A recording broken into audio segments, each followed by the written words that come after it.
Oh, I forgot my notes. Oh, no. Dang it. I just hit record.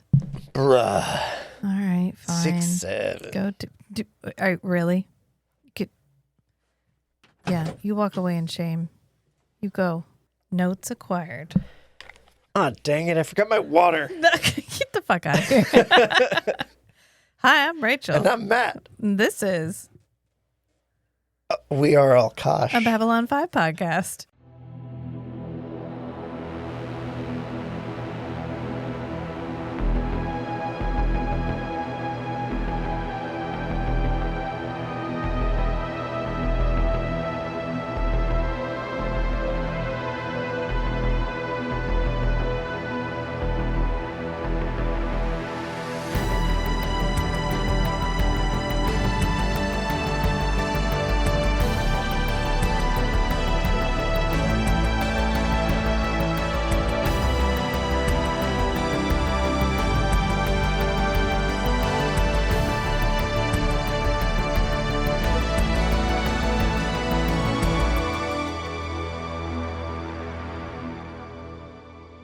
You forgot. You forgot for a hot minute. Oh my God. When I first sat down, I thought we were doing Worm Lido pontificates. Oh God.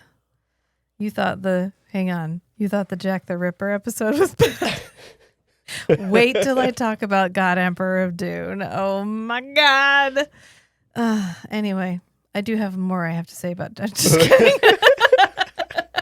Just wait till you read Dune. Oh no. Okay. Well, we're not talking about God Emperor of Dune on this podcast, nor will we once again rehash the Jack the Ripper shit. I just want to point out, do you know how many episodes with Jack the Ripper I've had to sit through at this point? I do a lot of 90s and early 2000s Did you know that this is the TV. last episode of season 2 of It Babylon is. 5? I see that you're trying to derail me, and I appreciate that. Thank you. I really appreciate You're that. welcome. Anyway, so I this was is protecting our listeners. This is Babylon 5 season 2. Yeah, the way that you couldn't be protected. You thought it was bad on the podcast. I know to the extent You're like, these rants. you're like, no one fought for me, so escalate I will to- fight for you. Exactly. Okay. We're going to talk about Babylon 5 season 2 episode Dos 22. The Fall of Night, which originally aired the 1st of November, 1995. Oh, I Really, thought it was the 11th of January. I knew it. You know what's funny is normally I type out like November 1st. Thank you. We were letting a cat out. Normally I type out like November 1st, 1995. Yeah. And this time I put 11-1 and I was like, Matt's going to make a comment. Because I did the 11/1/95. And every time we have to fill out formal paperwork, you put the date as It's day, month, year. ambiguous. It's ambiguous in the fucking U.S. because nobody knows what you mean. Anyway, this has a P5 rating of 9.4. Holy shit. Okay. I have thoughts. I have so many thoughts. All Okay. right. Did it deserve this rating? Did it deserve this rating? Did it deserve a 9.4? Did it earn the rating that it deserved? All right. So here's my feelings about that. Is it a good episode? Yeah. It's a fine episode. Is it a 9.4 episode? No. No. I mean, in terms of like pushing the plot forward, sure. I mean, we get a lot of like plot hooks. He's clearly hooking us for the next season in this. Yeah. But in terms of what actually happens, It's pretty straightforward. it's pretty straightforward. I mean, there's not a lot of twisty turny. Oh, you know what? The Kosh reveal. Oh. The Kosh reveal. Yes, that would have felt. This is the thing that when you first watch it, you're like, oh shit, what? And then you watch it again and you're like, I forgot he was an angel. Like, Or like that scene is still like burned in. yeah. When I think about Kosh, it's like, oh yeah, the angel guy that flew up and caught Sheridan. Right. I'm like, okay, that's where the flappy is coming from. Okay, Mm-hmm. fine, great. Okay, whatever. And so, I mean, if you had never seen that before and this is the first time you're watching it through, you're going to be like, oh shit, that's who they are. Oh God, that's kind of really cool. And it is objectively really cool. Because as we'll learn, and I think we kind of learn in this also episode. Subjectively really cool, just like the subjective rating of 9.4. I mean, yeah. In 1995, was this a 9.4 episode? Hell yeah. Yeah. Oh yeah. It was neat. It was clean. It gave you a lot of really good plot hooks. Yep. It actually wrapped up a couple of things. It had a lot of good moments. Yeah, it's absolutely 9.4. Compared to what we think of as good episodes now, which are like emotionally charged, gritty, lots of acting, Jakar and Londo getting to be in the same room together. Like, that's what I'm looking for. And so when I think of a 9.4 episode, I think of like Londo and Jakar getting to talk to each other, basically. And so in this episode, it didn't feel that way. Although the moment where Jakar is like hiding behind a bush is it's like... So good. Hi guys. Good. Yeah, that was a good moment. And Jakar when he doesn't actually have authority. Yeah, so this is a, in the moment, stellar episode. Now, serviceable, great, gets you through it. It's fine. Is it my favorite episode of Babylon 5? No. It's still good, though. Mm-hmm. That's okay. Like, we just watched Sinners for the first time. Yeah, I know, it takes me fucking forever. There's a reason why I watch 90s TV, because it takes me approximately 30 years to watch a property. So we finally watched Sinners, and I was having a lengthy conversation with the people who are still in our Discord from when the Patreon used to be connected to the Discord. Early adopter days. Yeah, early adopter. And maybe someday we'll open it up again. I'm not sure. But I was like, it was all right. It was all right. That's how I felt about it. It was extremely highly produced. It was good. It was, the filming visually was excellent. I loved it. It was a great really movie. Did it give me you? what I wanted from that movie? No. That is entirely separate from whether or not it was a good movie. I definitely think it's a good movie. I think it deserves all the awards that it's winning. For me, did it give me what I wanted? No. And that's okay. That's just me bringing something to the table that no one could predict. You can't please me every single. I had like 2% of an idea of what Sinners you was didn't about. even know it was a vampire movie. I was like, when are the vampires going to show up? And you're like, and I was like, no, like seriously, when are the vampires going to show up? And you're like, wait, it's a vampire movie. And I love that for you. I went in blind. So, as you go into everything, honestly. I'm like, always winging it. I'm like, sit down. We're about to watch something. And you're like, okay, whatever, man. Just happy to be with you. Totally. So this every was day. Written by JMS, obviously. It was directed by Janet Greek. And he had more to say about Janet Greek as the director than he has ever said about any director in any forum post previously. Apparently, he likes to have Janet Greek direct the season finales because he thinks of her as a good luck charm. And he was hoping to have her direct more of the episodes, but she was sick. She had the flu, and then it turned into pneumonia, and she ended up not being able to come back. And so even though she's directed quite a few and she's going to go on to direct quite a few, he had hoped to have her do like 4 or 5 episodes of this particular season. And I copied her. And an ever-expanding menagerie of animals. I copied her entire IMDb profile because from my point of view, it is completely unhinged. I'm just going to read it. Janet Greek has worked as a writer and director in Hollywood for over 25 years. After experiencing 2 disastrous divorces herself and watching many smart, capable women lose everything in their own divorces, she began talking to women about what happened and why. Gradually, she developed a set of guidelines for divorce that became the concept of her first book, The Divorce Planner, Self-Defense for Women When They Need It Most. She speaks to women's groups and divides her time between Los Angeles and Southern Oregon, where she lives with her daughter and an ever-expanding menagerie of animals. So she literally was like, I have kind of become an expert on divorce, and I think maybe I can write the book on it. And I just love that it's like, oh, she's a director, but seriously, though, she's really good at this divorce thing. So it's not good. the only thing. So good. She wrote a book about it. It's the least interesting thing about her. It's just like, wow, really? That's what you... I mean, she had to write that. Somebody had to write that. Because all IMDb stuff, as we have learned, is pretty much self-reported. So somebody had to write that and then get it approved. And now I want to go in and actually find, because we're on IMDb. I don't know why, but we're on IMDb. So I kind of want to find my entry and just put something really unhinged.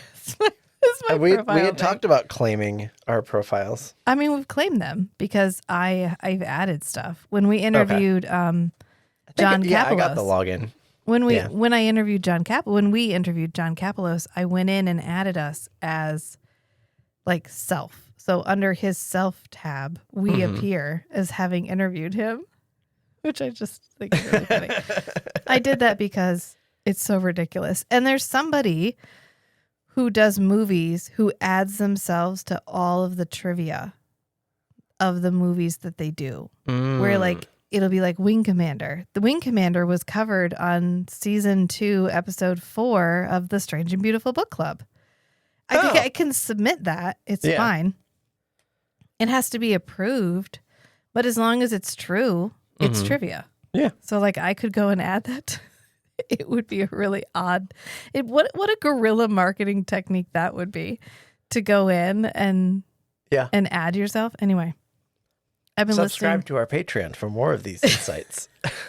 I've been listening to a book called Little Bosses Everywhere, and it's a history of MLM marketing and how pervasive the cult of MLM is in our culture, even if you're not involved in multi-level marketing.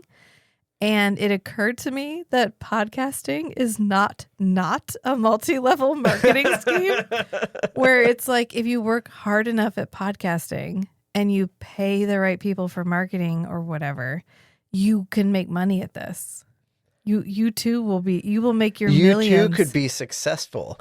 I built a platform specifically for distributing podcasts. Do you know how many emails I get? Pay to join my podcast hosting platform.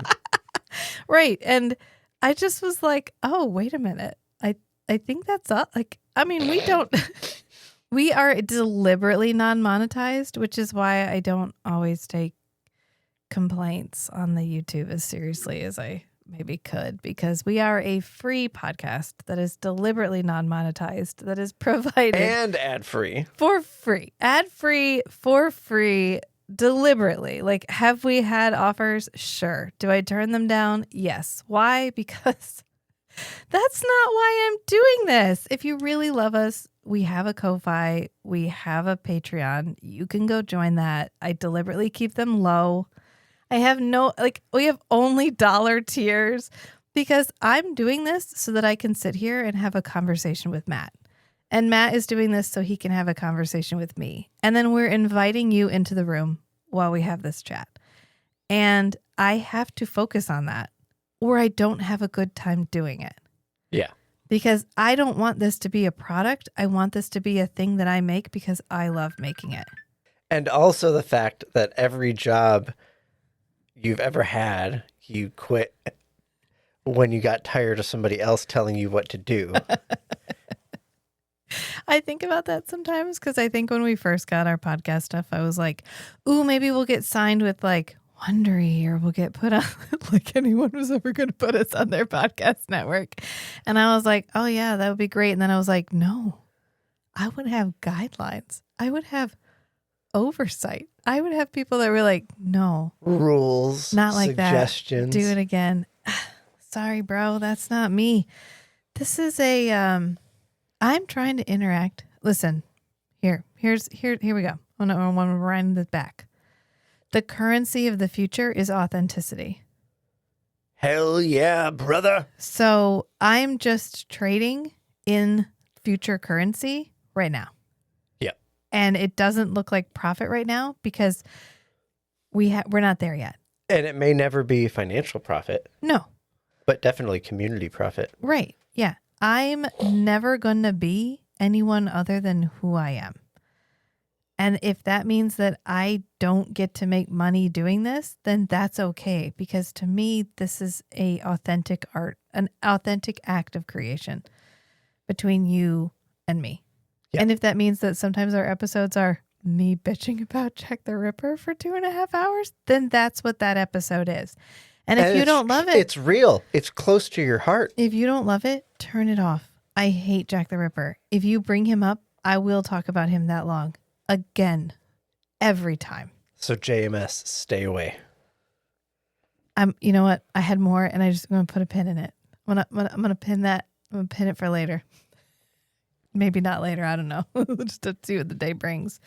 So, Roy Dotrice plays Frederick Lance, or vice versa. No, I think it's Lance is the guy. Yeah. He is actually related. He was like the step grandfather, which is a term I'd never seen before, and something else of a couple of people that played in Crusade. He's directly related to a couple of people who play in Crusade. Okay. He was in 2 episodes of Game of Thrones, and he read all of the audiobooks for Game of Thrones. All of them. Oh. Yeah. And he was Wesley's dad on Angel. He was Roger Wyndham Price. He was also in 2 episodes of Earth 2, which is another obscure television show that I would deeply love to do. Yeah.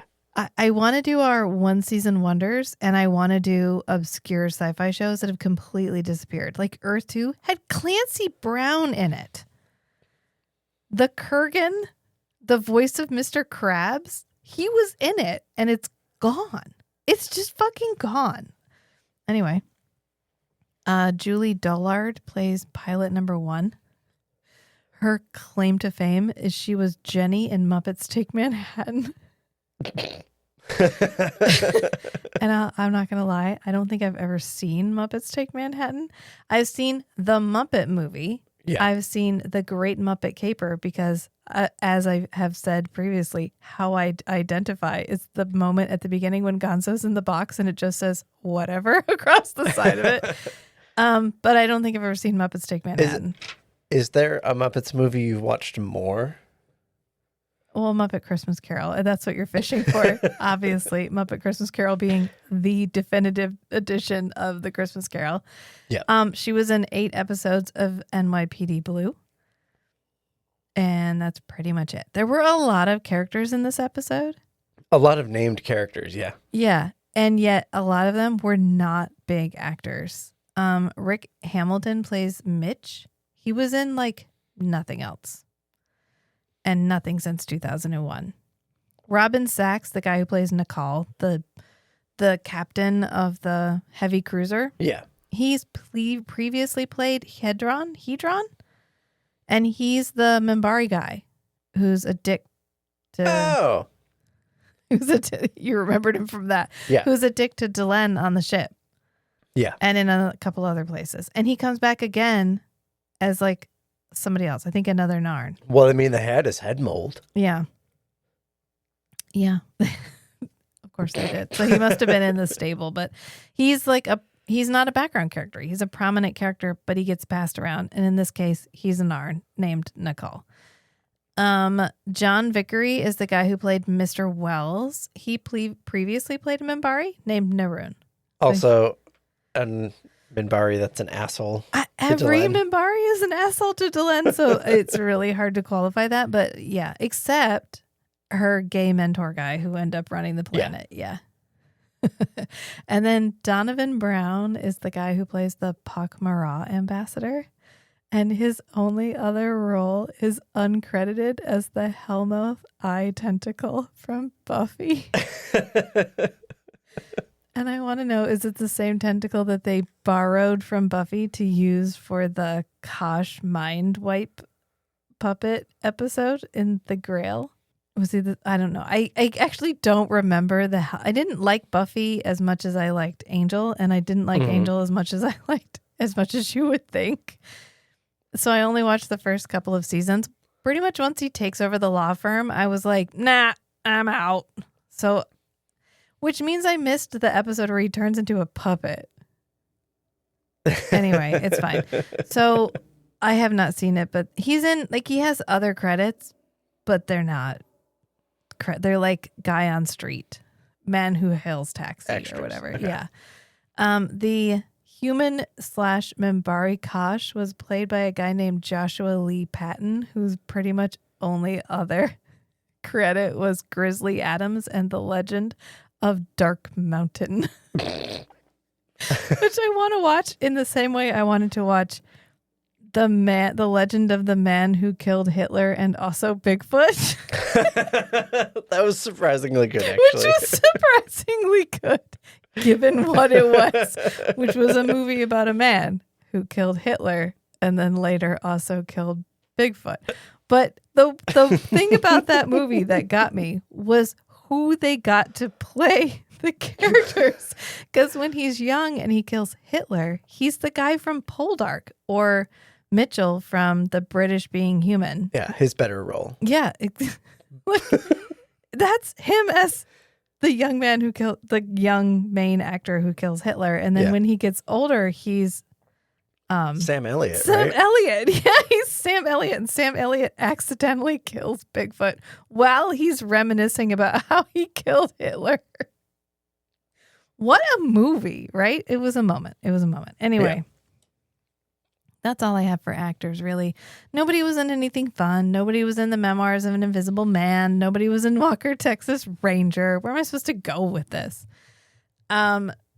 I did then copy some of the trivia, and it's like Mr. Lance's comment that there will be peace in our time after Earth signed the non-aggression treaty with the Centauri is taken directly from British Prime Minister Neville Chamberlain's 1938 speech after the Munich Accords were signed with Adolf Hitler. Speak of the devil.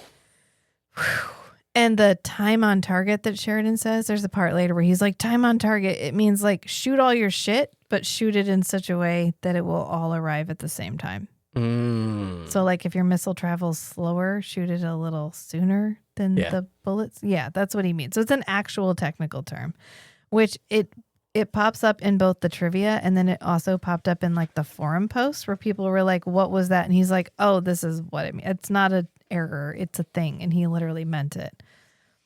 Robin Sachs is his first of 4 appearances as a Narn. And then he would later go on to be in Galaxy Quest as Saris. And I don't know if I mentioned that previously or not, but I was like, wait a minute.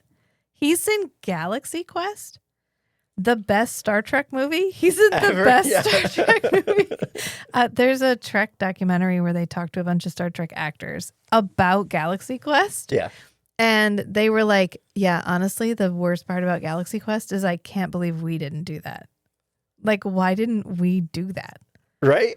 That would have been a really cool, like, alternate universe kind of thing. Yeah, I mean, I'm of two minds about it. Like, I think it would have been fun and it would have been cool, but it's also one of those things where it would have undermined undermines the brand. All previous incarnations. The suspension of disbelief. It's kind of like in the movie Being There, where Peter Sellers is that character. If you've seen Being There, you know what I mean.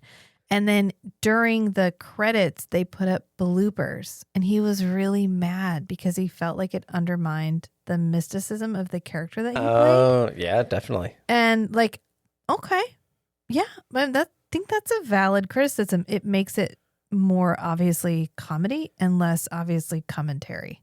Right, and Star Trek does take itself so seriously most of the time. Yeah. That, yeah, I could see it undermining. Right. You could do it, but I don't think you could go as wholesale as they did for Galaxy Quest. But Galaxy Quest, I think, is perfect because they did it in a way that you know what they're talking about, but without directly parroting what they're talking about. Yeah. Anyway, the character of fighter pilot Warren Keffer was pushed on J. Michael Straczynski, which we knew, and he solved it by killing off the character. This is his last appearance. He's dead. Yep. He did. That was it. I actually forgot he existed legitimately for a while. So I don't know. It just didn't have the impact. But he didn't care about the impact. He just wanted him gone. Right. Okay, so I'm going to read this because somebody went through the trouble of putting up this entire treatise about what would have actually happened to Sheridan when he jumped out of the transport that was in the middle of the ship. I could riff on that for a while. All right, let me read this, and then why don't you give me your reaction to what was happening? Okay, Ivanova's comment about Sheridan being weightless depends on one's point of view. In a strict, pedantic sense, nice to see. I mean, I'm here. Okay. Hi. Hi, I'm pedantic. Nice to meet you. Everyone on Babylon 5 is close to weightless, since weight is defined as the force with which a mass is gravitationally attracted to another mass, and B5 achieves the illusion of gravity by rotation. Leaving aside, of course, the gravity of the planet below the station, in parentheses. But if you're in orbit, you're in free fall. Yeah. So Sheridan's movement away from the station's axis is due to 3 factors. First, the tram wasn't exactly at the axis, so it was revolving at some speed. Just as a rock flies in a straight line, if you swing it on a piece of string then let go, Sheridan would have moved towards the ground even if he just stepped gingerly out the door. Of course he didn't. He leapt, depending on whether the door was facing into or against the station's spin. This might have either accelerated his descent or slowed it. And you got to let me finish. About that. Okay, put a pin in it. The fact that he appeared to not leap very hard suggests that the door was facing spinward and he wanted to stay in the air as long as possible. The final factor is the atmosphere, which rotates in the garden along with the ground and everything else. As Sheridan fell, he would be pushed along by air revolving at speeds closer and closer to the speed of the ground. This would tend to accelerate his fall since it would cause him to revolve more quickly. So the longer he fell, the faster he would be going. That effect would probably be fairly weak for most of the fall, so it might not have accelerated him to high enough speed to cause serious harm when he hit the ground. Unfortunately, his inertia would keep him from achieving ground speed even with the push of wind. So as Ivanova said, he would have hit the ground as if he had fallen out of a car on the freeway, even if his rate of descent alone wouldn't have been enough to hurt him seriously. Right. In any case, Sheridan is probably quite glad Kosh chose that moment to make an appearance. Okay, now you go. I know you're ready. It says that the tram was spinning. I mean, maybe not. Maybe not. I thought it went directly down the center. Well, it went directly down the center, and the center does not rotate. Yeah. So either there's a shell around the center shaft that can rotate around the shaft. The tram is ostensibly aligned with like the docking bay. Yeah. That does not rotate relative to the jump gate. But there was some gravity, felt gravity. So, but I think that doesn't negate the whole discussion about what direction he jumps relative to the spin of the station or the tram, because the tram could have just been extremely slow. So he doesn't have a lot of source of velocity from the tram. Right. But the part about the wind, the air movement, yeah, it'd be circulating. There would actually be a low pressure in the center of the ship, because most of the air is getting accelerated out to the perimeter. But yeah, it would be moving extremely fast. He would not be accelerated by anything. Except his own jump. Mm-hmm. So I think it's reasonable for how long he was up there. So you think it's fine? The jump is fine? He would have died because he'd just keep slowly coasting, slightly accelerated by the air, but hit the ground at 50 miles an hour. Mm-hmm. Well, he's moving at tram speed when he jumps out of the tram. Yeah, he does have some speed along the center. So it's really good that Kosh was there and could, I don't know, levitate him because he's not flapping his wings. Yes. So he can just fly like Superman can fly, just independently accelerate against something. Well, it's a good thing he got caught. It's a good thing he got caught Yeah. by someone who could bring him back in line with the rotation of the station. I mean, it was fine. I didn't have any thoughts about him jumping. I was like, ooh, he's jumping. Go, boy. He's like, woo. They definitely put him on a wire. And he's like, whoa. And it's fine. Think about all that. That was a lot of work. All that CG and stuff was a lot of work. There was a lot of CG in this episode. Yeah. This was a very VFX heavy episode. And at the time, this would have been a lot. Mind-blowingly complex. Yeah. And I mean, I think it's fine. I just thought it was really funny that somebody went to the trouble of typing all of that up. Okay, so let's talk about the air movement now. Oh my God, okay. It's fine. And then somebody commented that Kosh's wings look like those from the aliens in the abyss. Yeah. And J. Michael Straczynski was like, well, I mean, it wasn't deliberate, but the guy who helped me design that also worked on the abyss. And what's really funny is every time I watch the abyss, I have watched the abyss. My dad loved the abyss. And we watched it a lot. And they actually filmed it in an abandoned nuclear facility in, I think, South Carolina. So there was an abandoned film set near where I lived for most of my life. So but I always forget the ending is political. Every fucking time. I'm like, oh, aliens. And then they're like, we're going to destroy the world because otherwise y'all going to fuck shit up. And I'm like, oh, I forgot they were gonna. I always forget they're gonna. How? Because it's the climax of the movie, but it's such a footnote in everything else that happens that you're like, they're gonna tsunami everybody to death. Oh, okay. And he's like, no, we have love, and they're like, well, I mean, fucking okay, yeah, you got love. You should have led with that. You could have said that from the beginning and we wouldn't have had to try to kill anyone with water. He's like, oh, okay, yeah, you're right. We love each other. And they're like, well, yeah, okay, we'll save the world. I wonder if they're rethinking their decision. They're like, wow, that was the 80s. It was different then. Anyway, for centuries, the Vorlons have helped the younger races, guiding us and manipulating us, is what JMS says. It is, as you say, a matter of perspective. He spent a lot of time, as you can imagine, talking about the Vorlons.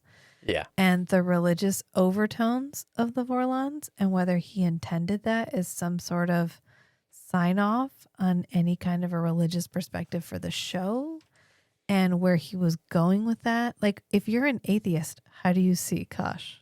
He did not talk about that. Just some dude. He didn't talk about that. Which means we can put whatever we want to in there. Yeah. If you don't believe in a divine entity, how do you see Kosh? Because what he ends up saying is every race who sees them sees something out of their own past, their own legends, religions, faith. So it doesn't have to be a religious figure.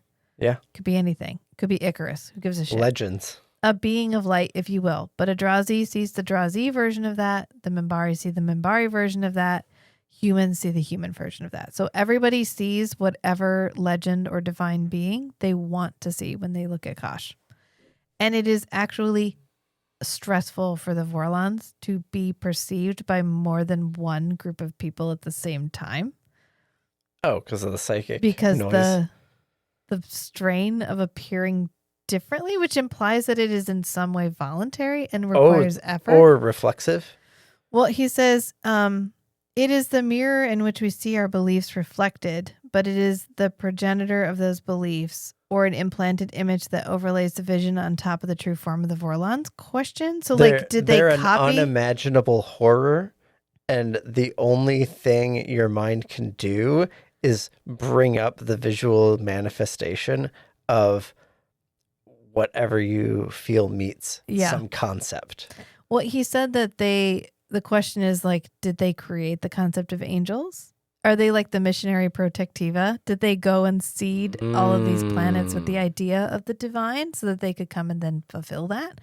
Or do we simply perceive them as whatever our concept of divine is, independent of their manipulation? Because they're an unimaginable cosmic horror. Right. They're like Cthulhu. Yes, they are Cthulhu. Horrifying. Is it revelation or is it manipulation? He said the Vorlons are a cipher. The Vorlons are a matter of perspective. The Vorlons are guides, users, emissaries, or puppeteers who wish to be seen a certain way so that we will react properly. Is this good or is this bad? And the truth is, even though you have seen a Vorlon, have you seen the Vorlon? The one behind the image that dances somewhere between your optic nerve and your brain? Maybe not. I'm sorry, but anyone who thinks the use of... Oh, and then his, like, at this point, patented crash out because somebody compared... Ripping off Star Trek. Somebody compared his theme to somebody else's theme. He's like, I'm sorry, but anyone who thinks the use of an angelic or seemingly angelic character whose likes have been written about for 4,000 years is ripping off Star Trek has his head so thoroughly up his ass as to have blipped into an entirely new intestinally based reality and desperately needs to get a wider frame of reference. Tell us how you really feel. I didn't say that. He said that. I literally read that verbatim. Dude, it's okay for other people to be like, oh, like in that episode of Star Trek. And he's like, your head is so far up your fucking ass. You have an entirely new dimension and you need to get a bigger perspective and blah, blah, blah, blah, blah, blah, blah. Yeah. Like, I'm sorry. Some of his ideas are derivative. Like, just accept it and move on. You write a lot of episodes of TV. The chances of every single episode of TV that you write being completely novel is so slim that you just need to be like, oh, yeah, you're right. I didn't realize they did an angel episode. I didn't see it. I wasn't referencing it. You don't have to be like, look at me while I rip you a new asshole with my verbal response to you on my forum post. That's pretty much it. I mean, I feel like for everything that happens in this episode, what happens? Really? The Centauri shoot off Babylon 5's nose. I mean, okay. Or is it their tail? I may have been 2 to 2.5 gin and tonics deep by the time we got to the end of this episode. Listen, we're going to talk about this later, but we're getting ready to take a break. We're going to take a break for sure for the munch of March. Munch of March because I'm gone every weekend. There's just no way I can possibly sustain a podcast for the month of March. And I'm not sure how much longer after that our break will be. It will depend on how we feel in April. Because I have to say, when the world is on fire and people are being shot in the street, it's a little bit complicated to find the joy to just sit and do these. And I think as everyone who listened to the last episode can tell, I have a lot of rage in my body that's just really no outlet. Just really unfocused. And it would be really unfair for me to continue doing Babylon 5 episodes when right now there's nothing that can make me feel not consumed with the fires of 1,000 suns. So I don't want to shit on Babylon 5. I don't want to shit on Babylon 5 for weeks and weeks and weeks and then look back and be like, God, I should have just taken a break. So we're going to do it. We're going to take the break. And when we're ready, we'll come back. So just follow the podcast. When I feel like we're in a place where we're going to do the series justice again, we'll come back.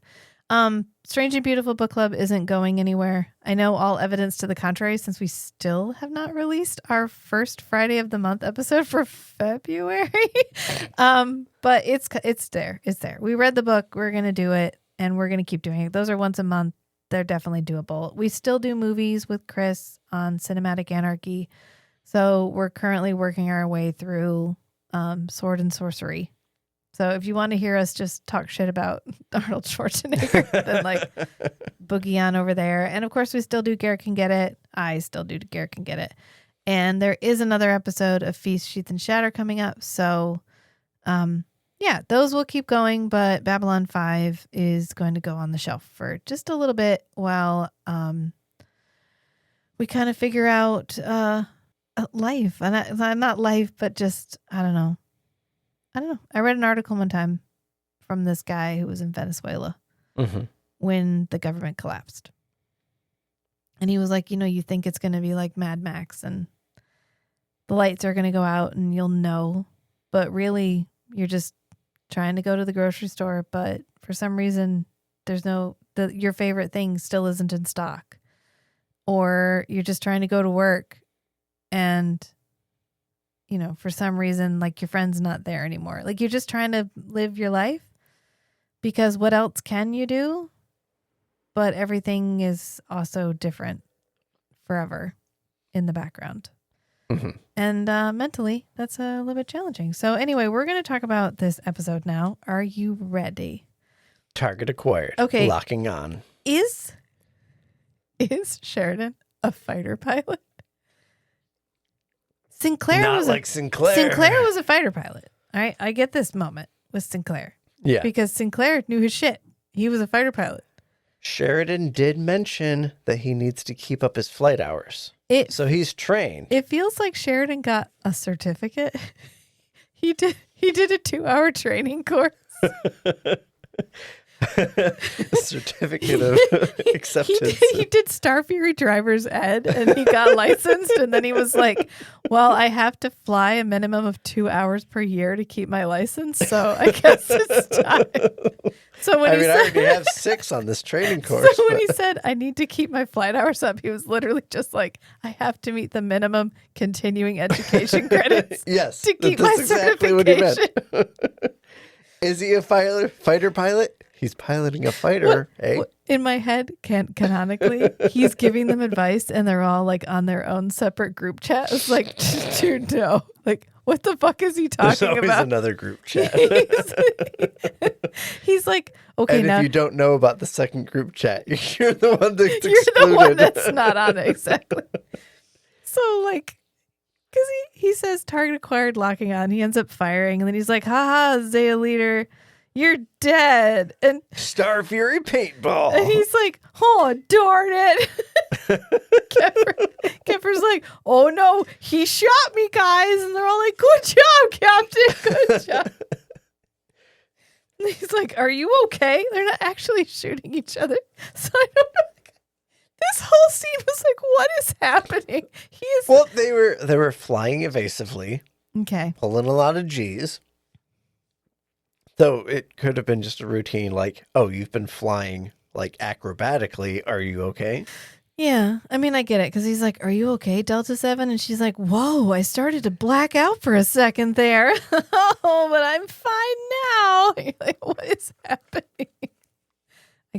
Again, I would have believed this infinitely from Sinclair. Of course, Sinclair's out there. Like, I was running training missions. I was on the line. Teaching like space fighter tactics. I tried to beat the Centauri. He tried to ram a fucking Minbari battle cruiser. Okay. So of course everyone would be like, yeah, Sinclair, whatever tips you have. And Sheridan's like, so this one time when I was on the Agamemnon.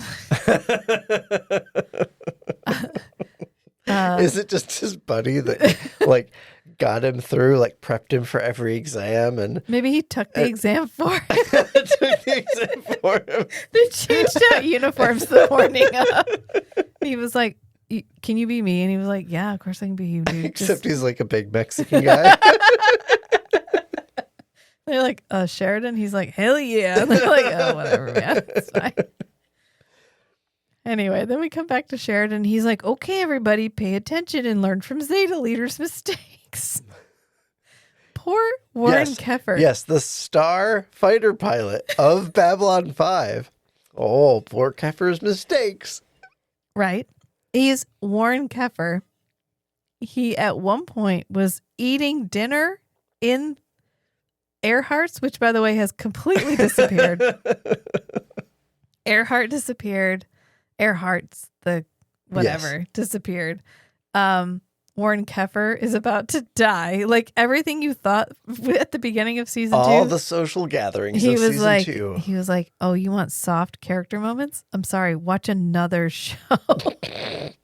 Then don't make bean soup, you son of a bitch. And then he killed everyone off. Earhart's was in the part of Babylon 5 that got shot off.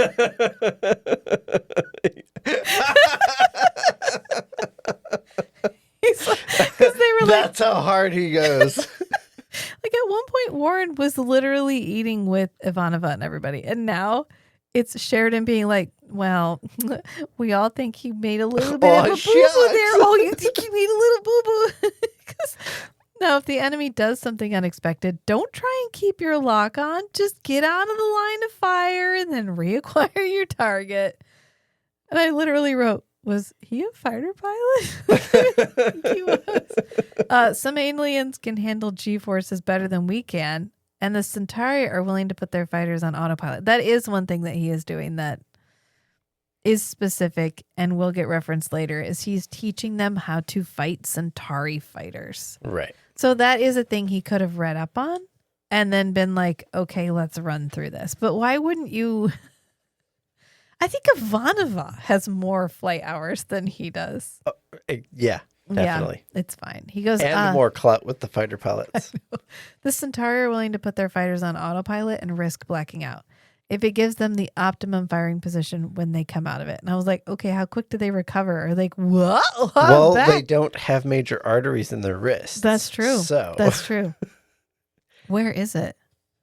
Oh, I just, for some reason, my mind was like in their butt. And then I was like, oh, that's because when we did that episode, I was like, remember that show where those people had their heart in their butt? And you were like, what? What are you talking about? And then like 3 episodes later, I was like, it was an angel. Like I remember. It's an angel when they go to the other dimension. And yes. Yeah. Yes. Yeah. They're like, oh, we have to stake him in the butt. And he's like, in the butt? What are you talking about? It's fine. And then we get a call from Ivanova. And they're like, this is CNC. We got an emergency. Can you come back here? And he's like, okay, we'll head back to the barn. Back to the barn, boys. Zeta leader, you and the rest of Zeta Squadron continue practicing until you get good, bro. Skill issue. Mic drop. And then he runs off and they're like, what was that? Anyway, then we come to like Lanier and Veer, which is the couple that's like so cute. Oh my God. Now Kith. Like, because they literally walk up, stand side by side, and just bitch into the atmosphere for the other one to hear. And then he's like, same time next week. Same time next week. Because he's like, sometimes I get so close, and yet it seems I'm shut out of the important things. It's useless feeling. The ambassador is going through changes. He even looks different. That's what Veer says. Mm-hmm. Indeed. And the military stampeding over everyone and everything. And then they start saying the same thing in sync. You never know what it's all about until later when it's too late. And they never listen to us. It makes me nervous. And then they're like, same time again tomorrow? Sure. And then they just leave. And I was like, oh, Veer found a friend. Yay! I love Veer so much. Veer could have been such a trash character. Imagine if we had gotten Veer and Lanier and Natoth. All 3 of them. All 3 of them. Like, imagine if they hadn't had to write Natoth out because Mary Kay just stared at the screen. What was that? I mean, I know she went on to be in Star Trek. And somebody mentioned when I was criticizing her acting in the one episode where they tried to have replacement Natoth. And he literally said we could not recast somebody else because we didn't want to lose all the backstory of Natoth. But in the end, you lost all of Natoth. You just fucking wrote her out of the show rather than worked. It's fine. It's fine. I just think if we had been able to keep Natoth, even if you had found a different actress who could have bodied Natoth better, you could have gotten this moment where Natoth and Veer and Lanier are all together. Yeah. And you realize that, like, a lot of times these conflicts are very government level and not people level. Right. where, I mean, I'm sure there's enough built up animosity between the Centauri and the Narn that the chances of them getting along Yeah, is that's very fair. low. But like prior to the start of the war, Opportunities. I mean, they just sort of, most of the time, it's just the governments are fighting, but like, I would really rather just not be bothered. Yeah. Like, yeah. Anyway, just going to put that wish out into the universe for the reboot. Yep. As if you could reboot me. And then we come back to Ivanova and Sheridan. And the Drazi and Pakmara ambassadors are waiting in his office, and they say it's absolutely urgent. How's the squad doing? And he's like, oh, good, but they could be better. You know who's on the group chat that Sheridan's not on? Ivanova. Mm-hmm. So she's probably like, okay. She knows what's up. Yeah. He goes, I want our fighters put through training exercises 3 times a week. She's like, all right, they already do it 5 times a week, so we've already met your bare minimum. No problem. Good, we can reduce their load. With everything going on, we need them in top fighting condition. She's like, oh, I'll see to it personally. Literally 3 out of 7 days he wants them training because he wants them in top condition. It's fine. And then she goes, if they don't get any better, I'll start issuing live ammo. That should have a very inspirational effect. Such an Ivanova thing to say. I love Ivanova. And then we come back and it's Sheridan and he's like, are you sure about this, Ambassador? Yes, most sure. We do not make mistake. The Centauri have invaded both of our territories. That's why the Drazi and the Pakmara are there, because predictably the Centauri were like, oh, no, we only wanted Narn. Our plan of expansion is totally over now. I only wanted Poland. Except for... I only wanted Greenland. Except for the Drazi and the Pakmara. I just wanted Mars. It's like, I'm just going to kind of take over everything. He says they've taken one of our listening posts. They say they have liberated it. That was what they did at the very beginning. Oh, liberation. Yeah. That's what they are. There's the liberation When they force. liberated Ragesh 3, which I think I called it Ragesh 13 last time. You did. Whatever. It's fine. okay. Thank you for not correcting me because I don't care. Planet number. I can't. That's never gonna. I remember stopping myself. Thank you. You should be proud of me. I mean, in that instance, you could. It would have been fine. In normal conversation, please don't. But like on the podcast, of course you can.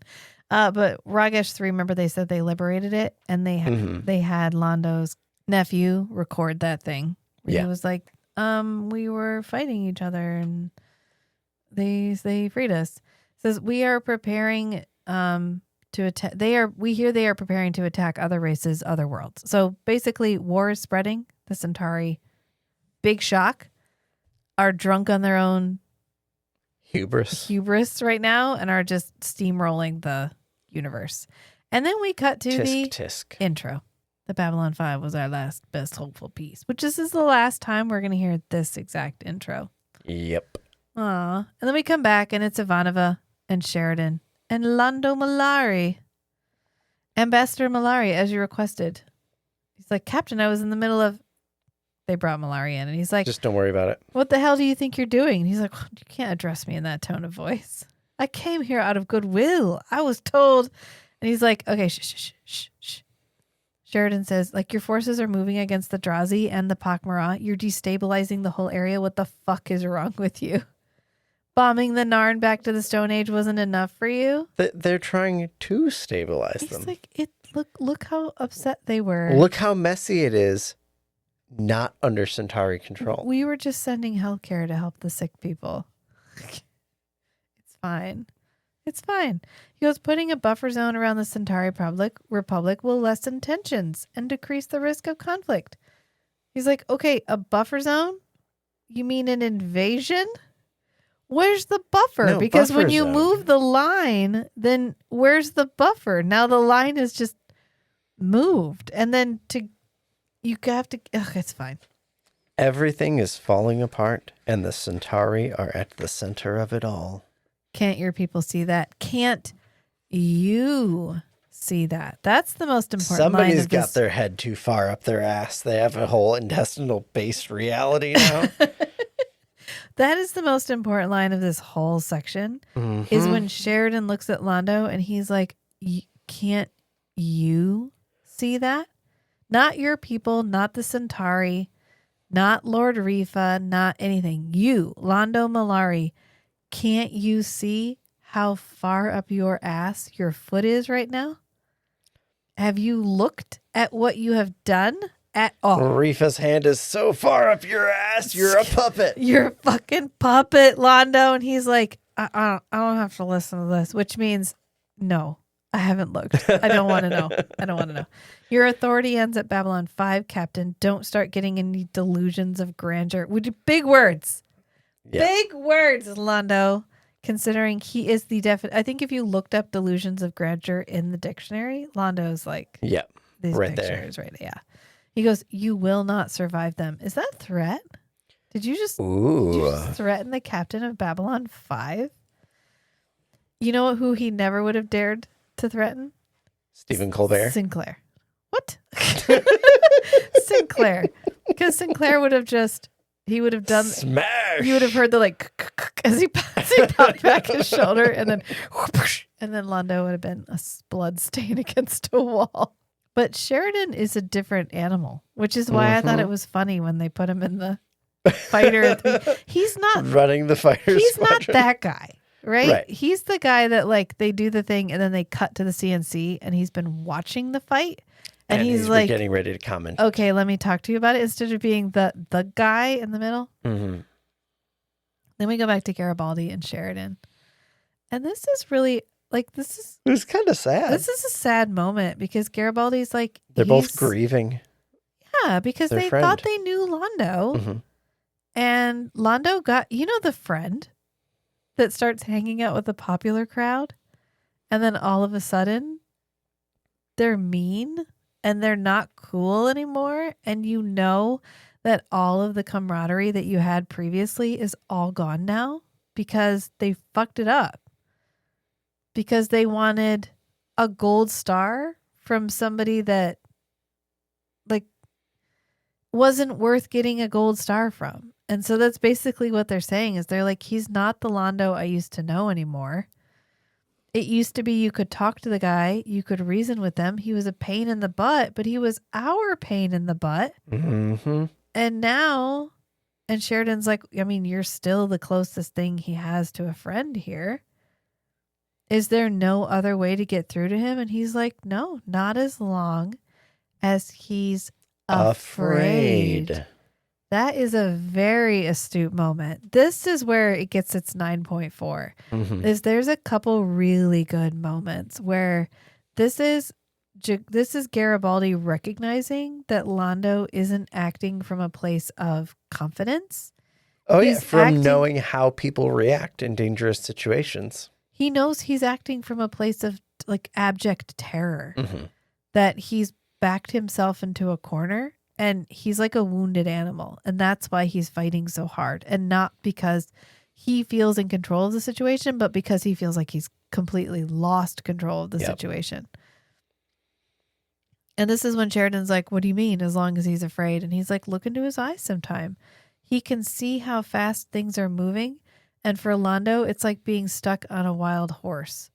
You don't want to get thrown, so you hang on even harder. He's trapped. Yeah. He's like, half the time I'm so furious with the guy I could break his neck, and the other half, I feel sorry for him. Mm-hmm. And I think you can admit that Londo is in a really terrible place while recognizing that he walked himself. Yeah. Nobody led him. I think he was manipulated. I think that he thought that Rifa was somebody different. He was in denial. But he still made choices that harmed a lot of people, knowing they would harm a lot of people, and he did it anyway. Mm-hmm. So I don't think he gets forgiven, but that doesn't mean you can't recognize that the Londo you used to know you've lost. And you can mourn that version. Right, of who which he is what was. they're doing. Yeah. Yeah. And he goes, I made a full report to Earth Dome. They can ignore the problem as long as it was the Narn and the Centauri fighting, but with the other races getting involved. And then he gets called. And they're like, we just had an Earth Force ship carrying a VIP come. It's Frederick Lance from the Ministry of Peace. The mini packs, if you recall. Or mops. Well, they call it the mini packs as in like 1984 with the mini, all the different. Oh, I was referring to Lance as mop head. Why? I could not fucking remember his name. I couldn't remember his name. He's not the head of mop, but mop head sounds funny. Okay, well, there's a group called MOPS, which is Mothers of Preschoolers. Oh, yeah, from the podcast you've been listening to. So MOP is not a thing. Also, my mom was a member of a group because my sister's deaf. And so she was in like a deaf parent, a parent of deaf children support group called Help Us Here. Huh? Which I think about that a lot, actually. I want to know, like... Whimsy has always been a thing. Yeah. Yeah. Actually, Meg, who's the co-host on Garrett Can Get It, sent me a reel. It was like this woman dressed up in a giant ball gown. She was like, do I go grocery shopping in this? Yes. I don't know what happened to you, you unwhimsical motherfucker. And I was like, oh, unwhimsical motherfucker is like the best insult I've ever heard in my entire life.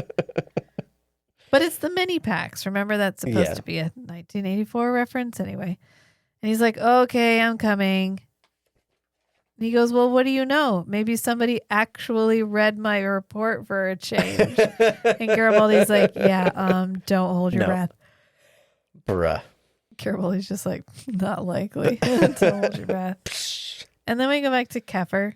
And it's Keffer. I'm just imagining Garibaldi having like a daily newsletter of his summary of Sheridan's reports. That he gets pirated down to him so he can see what he's sending off. Then he translates that and sends it out to the rest of the command staff. Yeah. So then they don't have to read his report. Yeah. They don't have to reread. The Garibaldi TLDR version. Garibaldi's like, he sent some messages. Everyone's going to ignore them. You don't even need to know what's in them. It's fine. And then we come back to Keffer. And Keffer's like, oh, I could sleep for a week. He's not a bad actor. I feel bad for the guy that got cast as Keffer. Can you imagine you get cast? You're like, oh my God, I'm going to be in Babylon 5. It's like this new and upcoming sci-fi show. It's going to be really cool. You're in it for a couple of episodes where you're like, yeah, I'm like the buddy cop friend. This is amazing. And then he's like, I didn't want you. And I resent having you here. I would rather you didn't exist. So I'm going to pretend you don't exist. Okay. Yes, you're still in the credits. You still get that special pay level, but stay out of my studio. When I want you, I'll call you. Physically, you'll know. And then 7 months go by. He gets called. And he's like, yes, I'm finally back in the show. This is going to be amazing. And then he gets killed off in the same episode. And he's not bad. Okay. Do you think JMS gave him a handshake on the way out or double fingers? No, he gave him a hand because this wasn't this guy's fault. I know. It's not his fault that the studio was like, to the bit. You need a young Mission Impossible style character. Mm-hmm. And JMS was like, I do what I want, actually. Funny old story. I do what I want. And what's it say in this contract? I do what I fucking want. But basically, he's like, every time I close my eyes, all I can see are tack displays and firing solutions. Man, I hate having to work 3 days a week. Bruh. Because as you'll recall, the minimum requirement was, can we get them out there working training 3 times? Exercises. Okay. Maybe he specifically meant these training exercises 3 times a week. Okay. Maybe. And they're otherwise 9-day week schedule. Because otherwise, I mean, sometimes they'll be like, hey, can we get Delta Wing out? And they'll be like, no, Delta Wing is busy. But we don't really have a good sense of how often they spend flying around. Right. And how often they're like, hey, that's one of those fighters. They don't really do anything. Maybe we could go ahead and put them on like mess duty or something. Like there's no, they can help with dismantling Earhart's since nobody goes there anymore. Like there's no real concept of what they do besides the command staff. Right. And he's like, I just wish I knew what had the captain so rattled. And the guy's like, maybe it's the ghost. Yuck, And Keffer's like, what ghost? What ghost? He's like, oh, a couple guys, they said they saw something in hyperspace coming back from a job or whatever. And Keffer also being one of these guys. I think they've been sucking thruster fumes. Thruster fumes. Thruster fumes. Because, okay, anybody else see it? And he's like, no, just them. And I put, just like, I don't know what this note is. Ooh, let me see. What did I write down? Something dudes. How much gin was in the gin and tonic you gave me? Oh, just like 20 dudes, 20 I think dudes. is what I said. Okay, yeah. Anybody else see it? No, just them. But then we don't give a number on how many them is. So Only like 20 people. yeah, only like the entire wing, just them. Said it looked like a cross between a spider and their worst nightmare. Yeah, and like Keffer.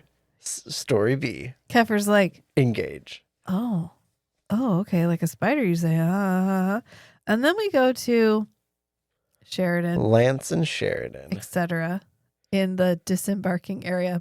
My notes are getting increasingly more illegible.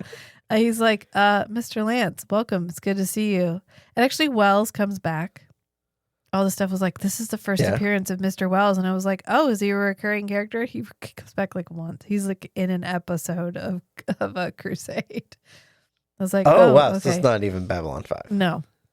I mean, the Babylon 5 spinoff. Well, yeah. But it's not the 5 seasons of Babylon 5. Like, we might do Crusade. I'm like on the fence about whether we do Crusade or not. But my favorite thing about Crusade is they literally fly a ship that's shaped like a giant sword.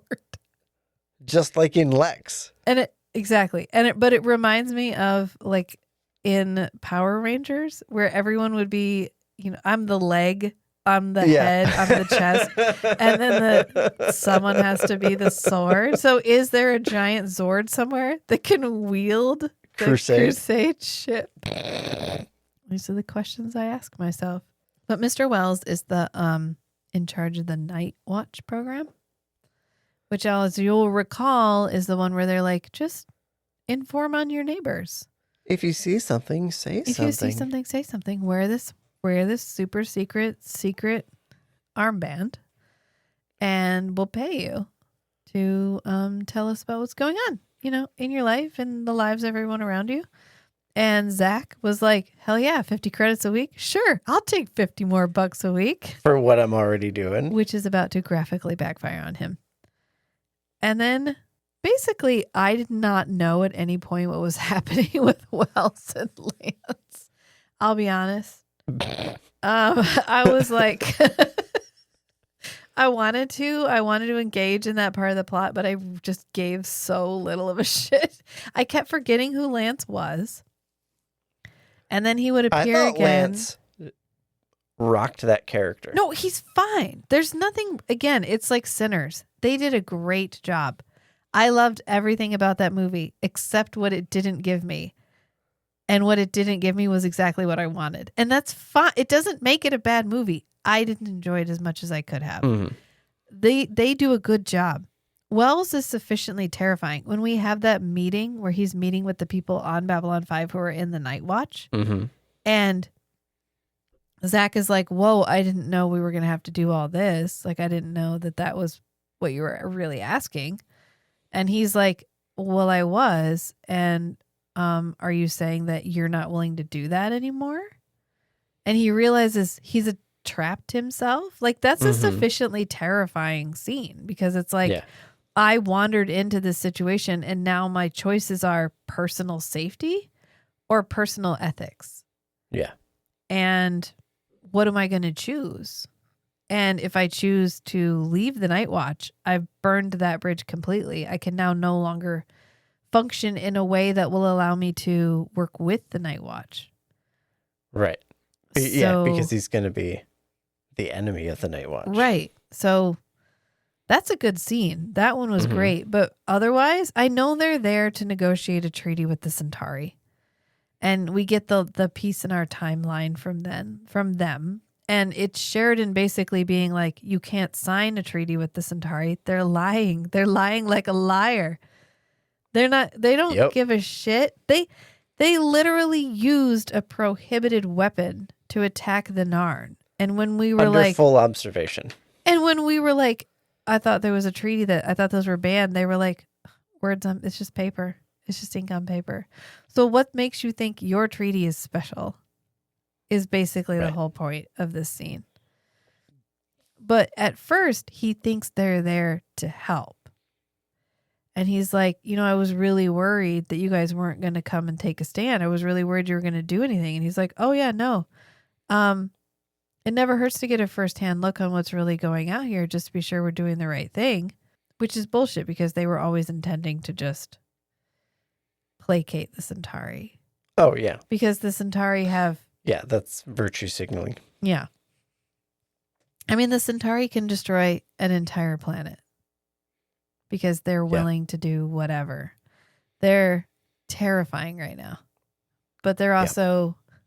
The choice was fight or roll over, and they were like, what if we try rolling over first? I mean, I think we could try that. Then we come back to Kefir again. And it's basically Kefir being like, hey, I heard you saw something out there. Yeah. Hey, I heard you saw a ghost. And he's like, oh my God, what? What ghost? And he's like, the ghost. You saw the ghost. And he was like, yeah. What? I don't. Another one of you coming to make fun of me for what I said I saw. And then Kefir gets to deliver his like, okay, well, how about this? It was jet black, a shade of black so deep your eye just slides off of it. And this is when most of the time I think we should leave Babylon 5 untouched. I love it as a time capsule of the moment. But I think it would be nice to have the option of watching a version where the CG was all redone. Yeah. So we got to see the shadows the way I think JMS envisioned them. Yeah. Because the way he describes it is terrifying. A shade of black so deep your eye just kind of slides off of it. It shimmered when you looked at it. A spider big as death and twice as ugly. And when it flies past, it's like you hear a scream in your mind. Like, that's scary. Yeah. Okay? I was at work today. And a push pin launched itself out of the corkboard from behind me and hit me in the back of my head.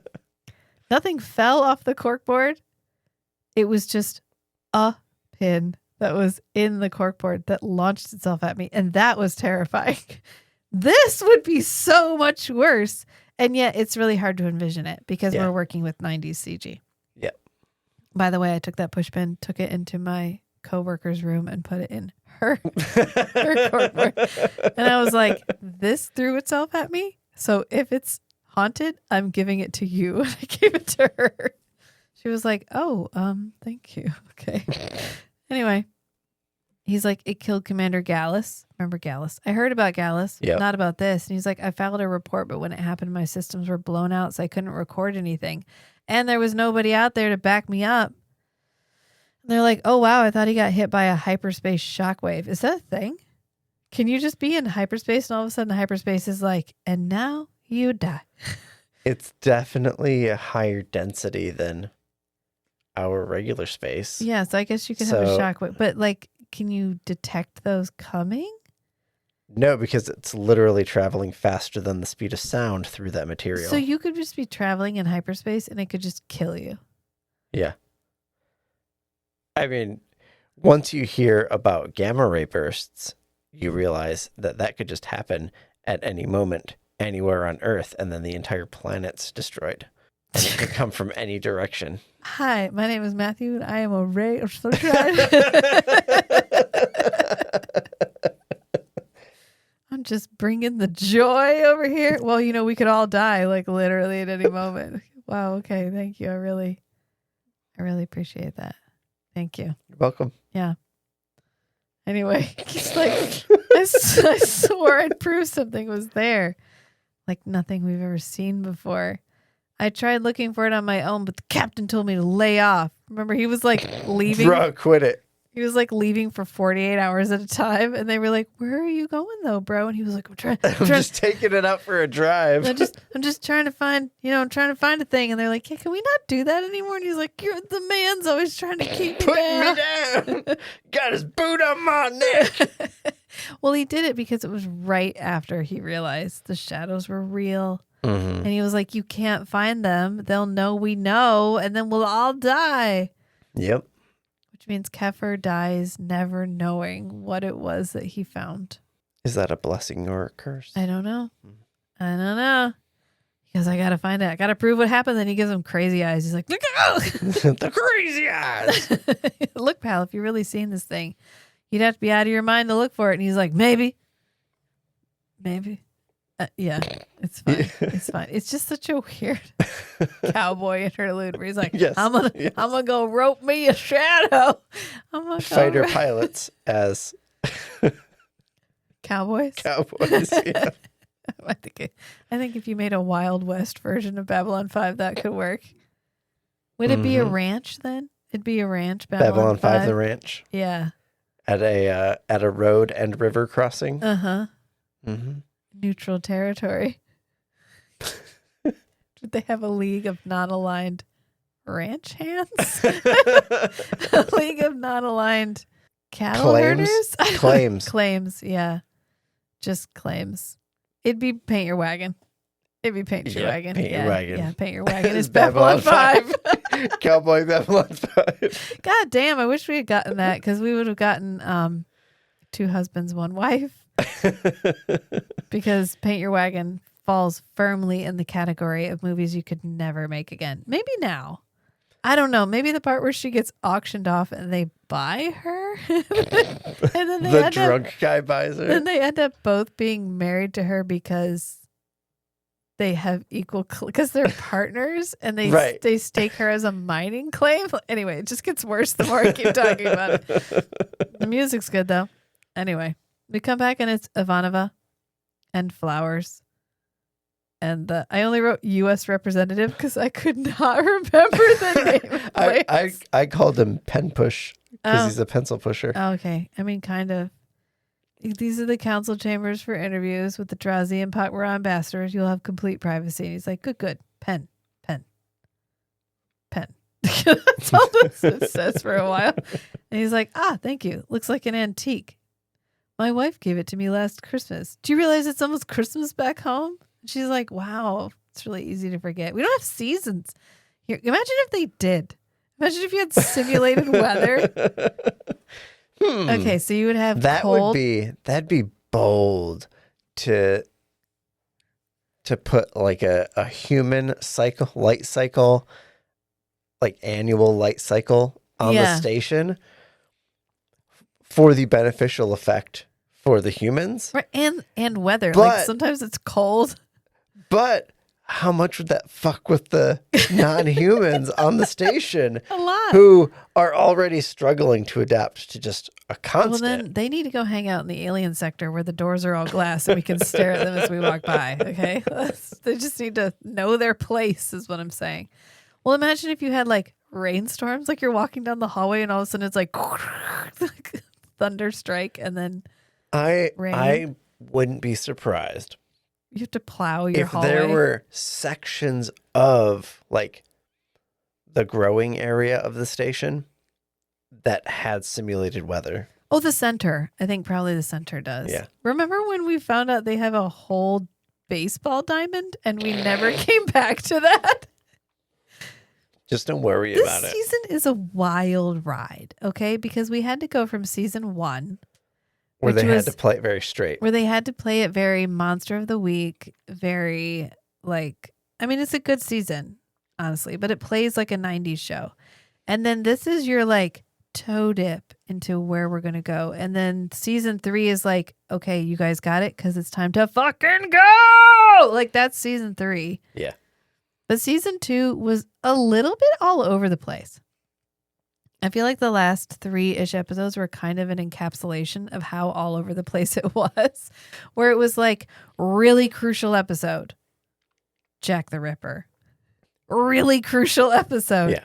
Where some episodes really made. Isn't Gropos season 2? Yeah. Yeah.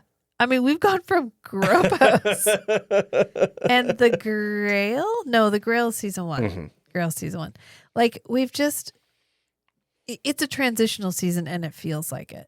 And I think that's one of the reasons why on a rewatch, like season 2 is fine, but there's a lot of parts of season 2 you could easily just not watch. Mm-hmm.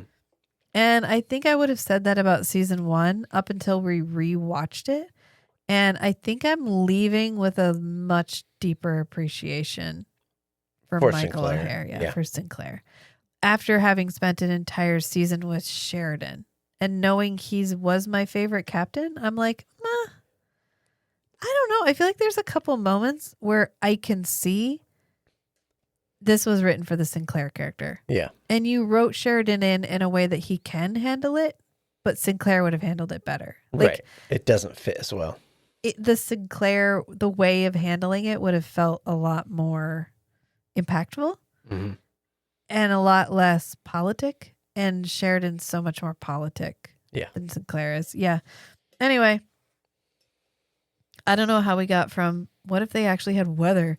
Like, what if it snowed? Because, like, right now it's snowing again. Oh, my God. I was talking to a lady today and she was like, I'm so tired of snow. And she's from here. And I was like, oh, good. I feel validated because, like, I'm getting a little tired of snow. There's so much snow. Anyway, he's like, have you ever been to Winter Solstice Festival in Geneva? She's like, no, I'm poor. I'm fucking poor. No one have traveled anywhere. Wait, what do you think? I went to Geneva. I'm from Russia. We don't leave. You leave the planet, you still don't leave Russia, okay? How He's did like, you not read my file already? okay, I know, come on. He's like, fireworks, songs, costumes, and food as far as the eye can see. And the children. The children. What? The way it's inserted in the sentence is so odd. Fireworks and songs and costumes and food as far as the eye can see. And the children, like, are they part of the fireworks, the songs, the costumes, or the food? Or a Too wholly soon? separate. Too soon. Too soon. Too soon. She's like, how many grandchildren do you have? And he goes, oh, to the show. She's like, yeah, in the dark. Yeah. It's so cute. This is a cute moment between Ivanova and Lance. Yeah. This is a cute moment. I didn't appreciate it when I was watching it, clearly, but going back through it, I'm like, okay, yeah, because this is kind of it's a soft moment. Mm-hmm. You know, I think we have levied some criticism against the show in the last couple of episodes that we just lacked a bit of softness because we got a lot in the episode with Ivanova and Talia. And then since then, it's just been go, go, go, go, go. So this was a good moment of softness. It humanized the Lance character. Yeah. So that when he's a shitheel, it felt like he was a shitheel and not like It hit someone you were harder. expecting. Yeah. He goes, that's why I'm here, you know, to give them a legacy from an old man, a better world. He thinks he's doing the right thing. Mm-hmm.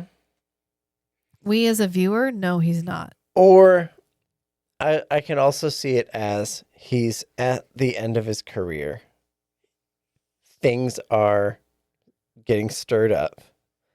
And he wants one big win before he retires so that for the rest of his life he can say, I helped keep my grandchildren safe. And Right. he may not be completely convinced that he may not be even aware of more details. He may see this But- as shooting a shot. Yeah. We It's gotta like, sign this here's just to a see." thing I can do that has the potential for, you know, helping the people I love. If there's a chance I can end it here, I need to take the chance to try Yeah. and end it here. Yeah. And he's like, do you have any children? To Ivanova. And she's like, oh, yeah, no. And he goes, oh, okay. But family though? And she's like, oh, yeah, no. No, not anymore. No. Uh-uh. None of that either. Among other things, is what she said. She never tells anybody anything. She's like, "Are we info dumping? Because I'm not. I don't. I will I'm not not be. receiving I that. will not be info dumping right now." He's like, "Oh, okay. Yeah. So you understand?" She goes, "Yeah, I get it. There's enough death. It's time for something better." And I wrote in my thing, Mirror of Centauri. Oh, the Mirror of the Centauri Emperor. This is similar to the Centauri Emperor. Yes. Where he's like, I want it to be done. Mhm. I'm ready for all of this conflict that didn't need to happen. Are you okay over there? Yeah, That- it was like sliding out. That didn't need to happen in the first place. I'm ready for it to be finished. Yeah. Similar sentiment. And then we go to Corwin and Sheridan, which is Corwin is tech number 2. And he's like, Captain, we're picking up a junk point. And this is when the Narn heavy cruiser appears on the other side of the planet.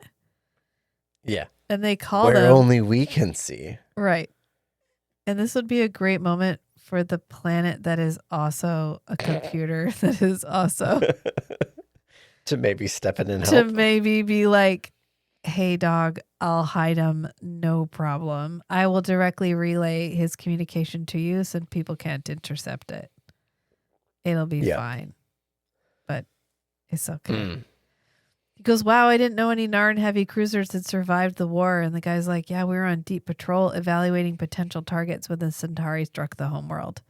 And since then, we have been fighting for our lives. And this is actually another parallel. So when we were bombed in Pearl Harbor, the aircraft carriers were not in the harbor. Right.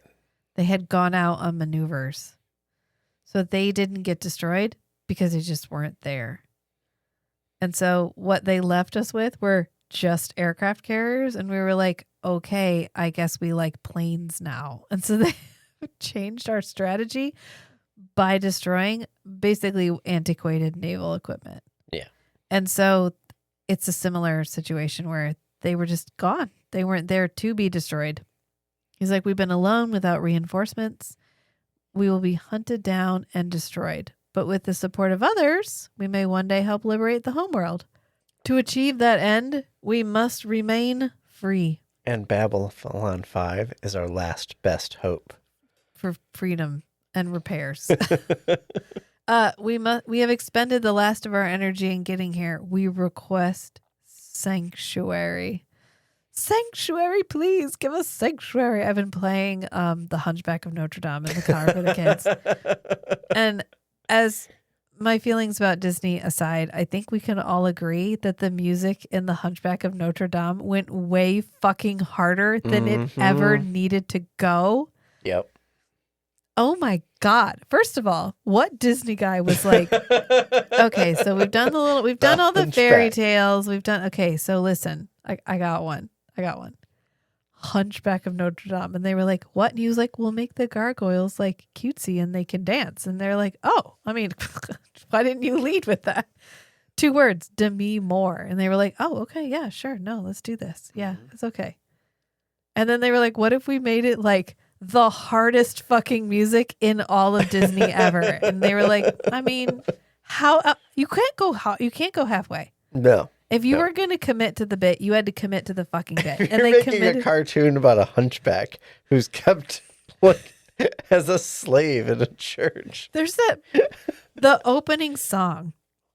I know this is an episode of the podcast about Babylon 5, but bear with me. That opening song when oh my God, why did his name just leave me? The cardinal guy is going up to the top of Notre Dame to talk to Quasimodo. Yeah. And he's like, you are deformed. And he has to repeat it. I am deformed and I am ugly. Like that whole scene is so, and then he leaves and he's like, but what if I got to go out and be a part of the world? And that would be really cool. And then he has this really jaunty version that he sings and it's so heartbreaking because he's like, I am a monster. Like that whole scene is so good. And then the church guy gets that scene where he's thinking about how he wants to fuck Esmeralda so bad. And he's like, oh, why do you do this to me, Lord? Why are you testing me with her? Like, clearly you put her here so that I'll kill her because I want to fuck her. So I need to kill her. Mm-hmm. And she's a danger to me. You want me to choose to kill her. Okay, heard. I'm on it. That must be why I really, really, really want to be with her. Right. You're provoking strong emotions within me, Yeah. Lord. Yeah. This lust is a message, and it's telling me to murder her. Okay, I'm here. great, I'm got receiving it loud and clear. It's Murder. So there's just okay. I could write a treatise about the subtext in The Hunchback of Notre Dame, but I won't do that right now because we need to move on. Because then we go to Wells and Ivanova. Because after the Narn cruiser has shown up, Sheridan's been like, "Sanctuary, please give us sanctuary." You never can run from nor hide what you've done from the eyes. The eyes. I won't sing it. It's fine. And I can't believe it just burst. I know that whole soundtrack is so good. Anyway, it's like, Commander, I hope I'm not disturbing you. And she's like, no, what can I do for you?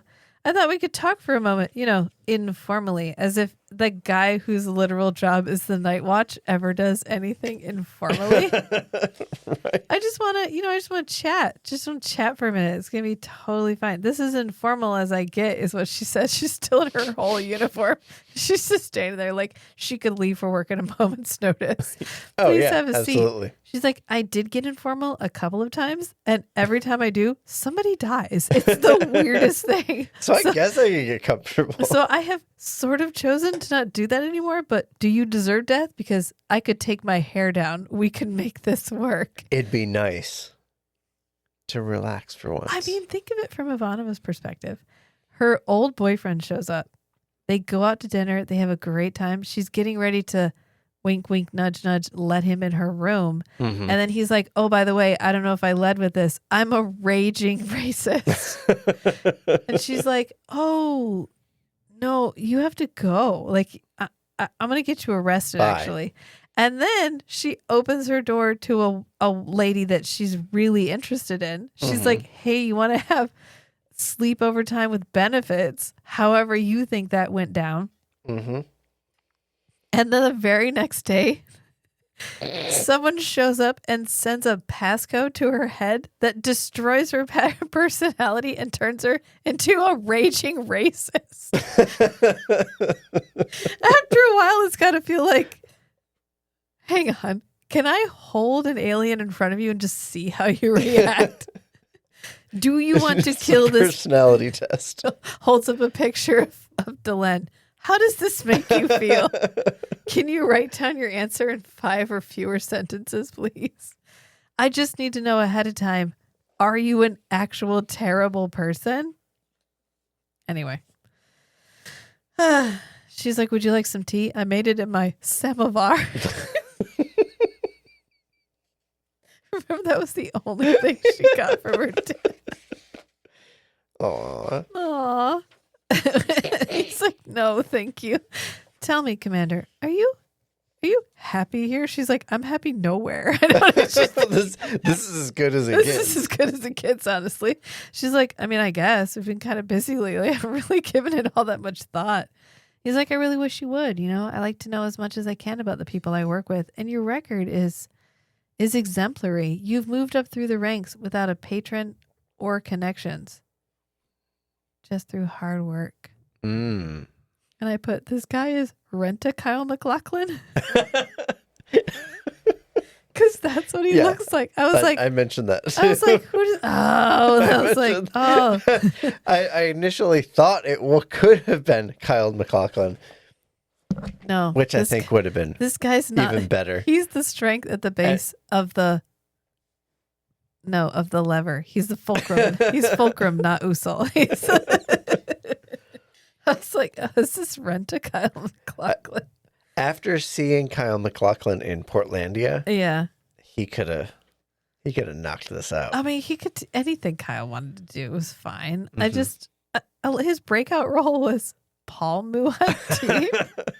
And then he was like, hey, what about Blue Velvet, which takes place in a fictional town in North Carolina called Lumberton, which there's a real town in North Carolina called Lumberton. So, like, did you do your research or were you just like, Right? it's fine. No one from Lumberton will know, which honestly, probably not. So Yeah. you're probably good Especially if you put it in a book.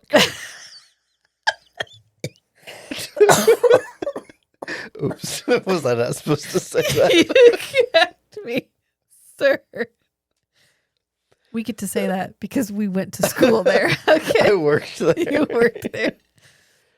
You filled out cell phone contracts there. Back when you had to fill out cell phone contracts, and 60% of the adult population cannot read or write in the United States. It's fine. It's In one county of the United States. one county of the United Oh, States. I get that county. Yeah, when people are like, "How could they have voted for him?" You're like, "Oh, I know. I've met those people." Yeah. Mm-hmm. Anyway, which is anyway. Shh. Back to the show. I'm trying. Because then wasn't he in Twin Peaks? Yes. I think he's in Twin Peaks too. Like, he's had quite the career. He should have been this guy in Babylon 5. Right? Just to really. It would have been, he would have sold it harder. Do you think they tried and then he was like, no? And then they But I know a guy But I know a that guy. looks like me. they reverse image searched him. And then this guy showed up and they were like, close enough. And then they hired him. There's another thing I was watching. Oh, we were watching Prey on Tubi Yeah. because I love Tubi because I'm a cheap bitch. So we watched a lot of Tubi, but they have Prey, which is the show from the 1990s that had Deborah Messing, the guy who played the Invisible Man in the Invisible Man television shows sci-fi. on Sci-Fi, Yeah. where he had the gland in his head that made the like invisible Liquid. whatever. That kind of drove him Quicksilver. If he got Quicksilver madness if he wasn't careful. Mm-hmm. He's in it, but then the guy who plays so it's like Gary Farmer. no, not Gary Farmer. Gary Farmer's not even in it. He was in an episode. No. Then what were we watching that had Gary Farmer? the movie with the Never Nude guy. Oh, Where he was yeah, wandering you're right. through the Mhm. forest trying The to get Great over Divide, his Dark Divide? the dark Dark I Divide. think the Dark Divide. Anyway, stop. You've derailed my derailment. I got to put the train that Deborah fell. Messing. The train fell off the tracks and then burst into flames, and I got to try to get it back on the tracks. Deborah Messing is in it, and then there is a character who is playing a member of the next step of human evolution, because we're fighting against the dominance, which is like the next leap forward in human evolution, which apparently makes us all into murdering psychopaths. Please don't ask questions.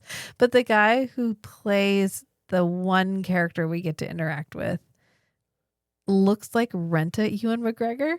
And the whole time I'm like, did they want Ewan? And he was like, no. And so then they got this guy because that's what he looks like. Yeah. Yeah.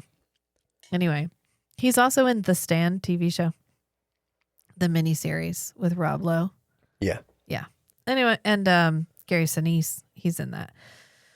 Check out Prey. It's terrible, which means, of course, I love it. And I've already watched the entire thing. Okay, so back to Renta Kyle MacLachlan. He's like, now you're a commander on a high profile base like this. So like you did a good job. You should be proud. And she's like, I mean, I am proud of myself.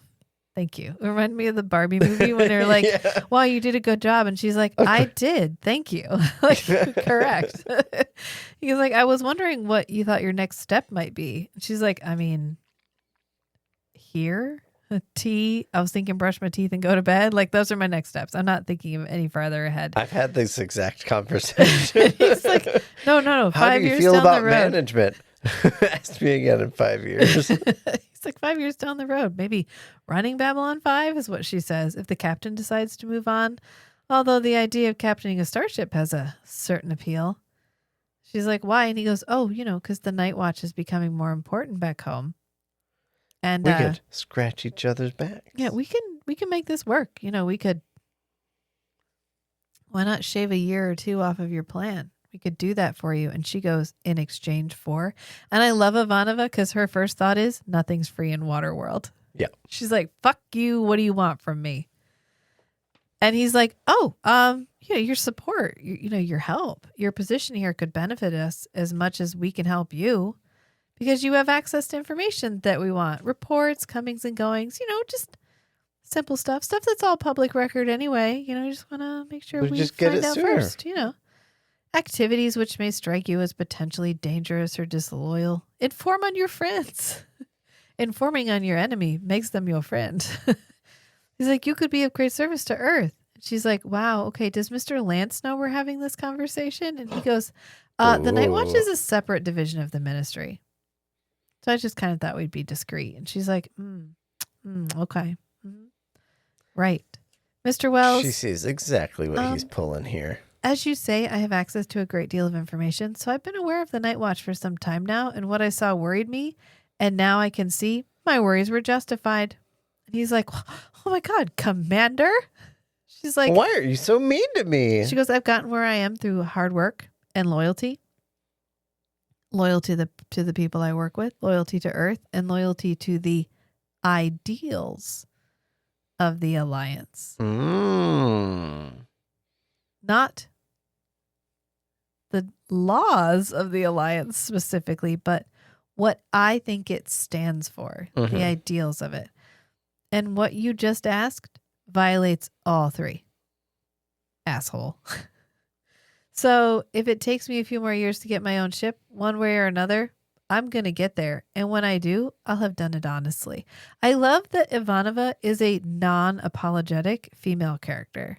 Right. At a time That's why it works.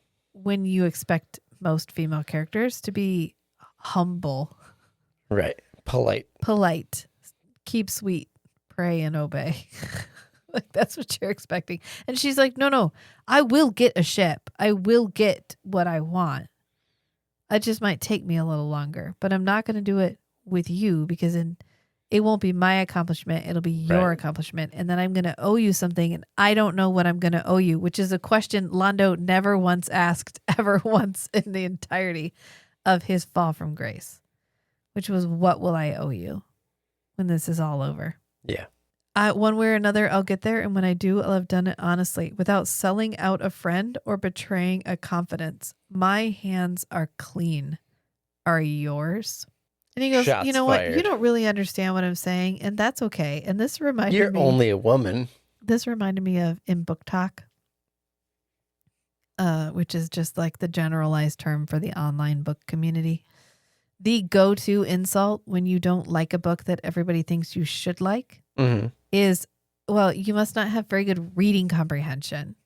And that's what this felt like, where he was like, oh, you're not understanding what I'm saying out loud. Okay. I've never understood the insult your intelligence, and that's going to be the real low blow. Because, like, I know I'm smarter than you. Right. I don't really there's not a part of me that's like, oh no, am I dumb? I mean, there are moments where I'm like, wow, that was okay. I could have thought that one through better, but it doesn't make me doubt literally anything about myself. I'm like, I mean, everybody gets to have dumb moments. That doesn't make me dumb. And I'm fully aware of that. So you can fuck right off, which is what Ivanova says. She's like, yeah, okay, so you can just go. He's like, my offer will remain open indefinitely. She's like, cool, go, get the fuck out. Shoo. Like, what is she? He's waiting for her to be like, no, I understand you, so that he can explain it again. And she's just like, okay, you can go now. It's fine. Then we go to Jakar and Sheridan. Jakar on the CNC, a civilian. Yeah, citizen Jakar. Yeah. Oh, are they allowed on the CNC? I don't know. Jakarta's. It's fine. It's fine. He walked up and they were like, yeah, of course. We all feel bad for you. Yeah, you can't feel pity for Jakar. He would not like that.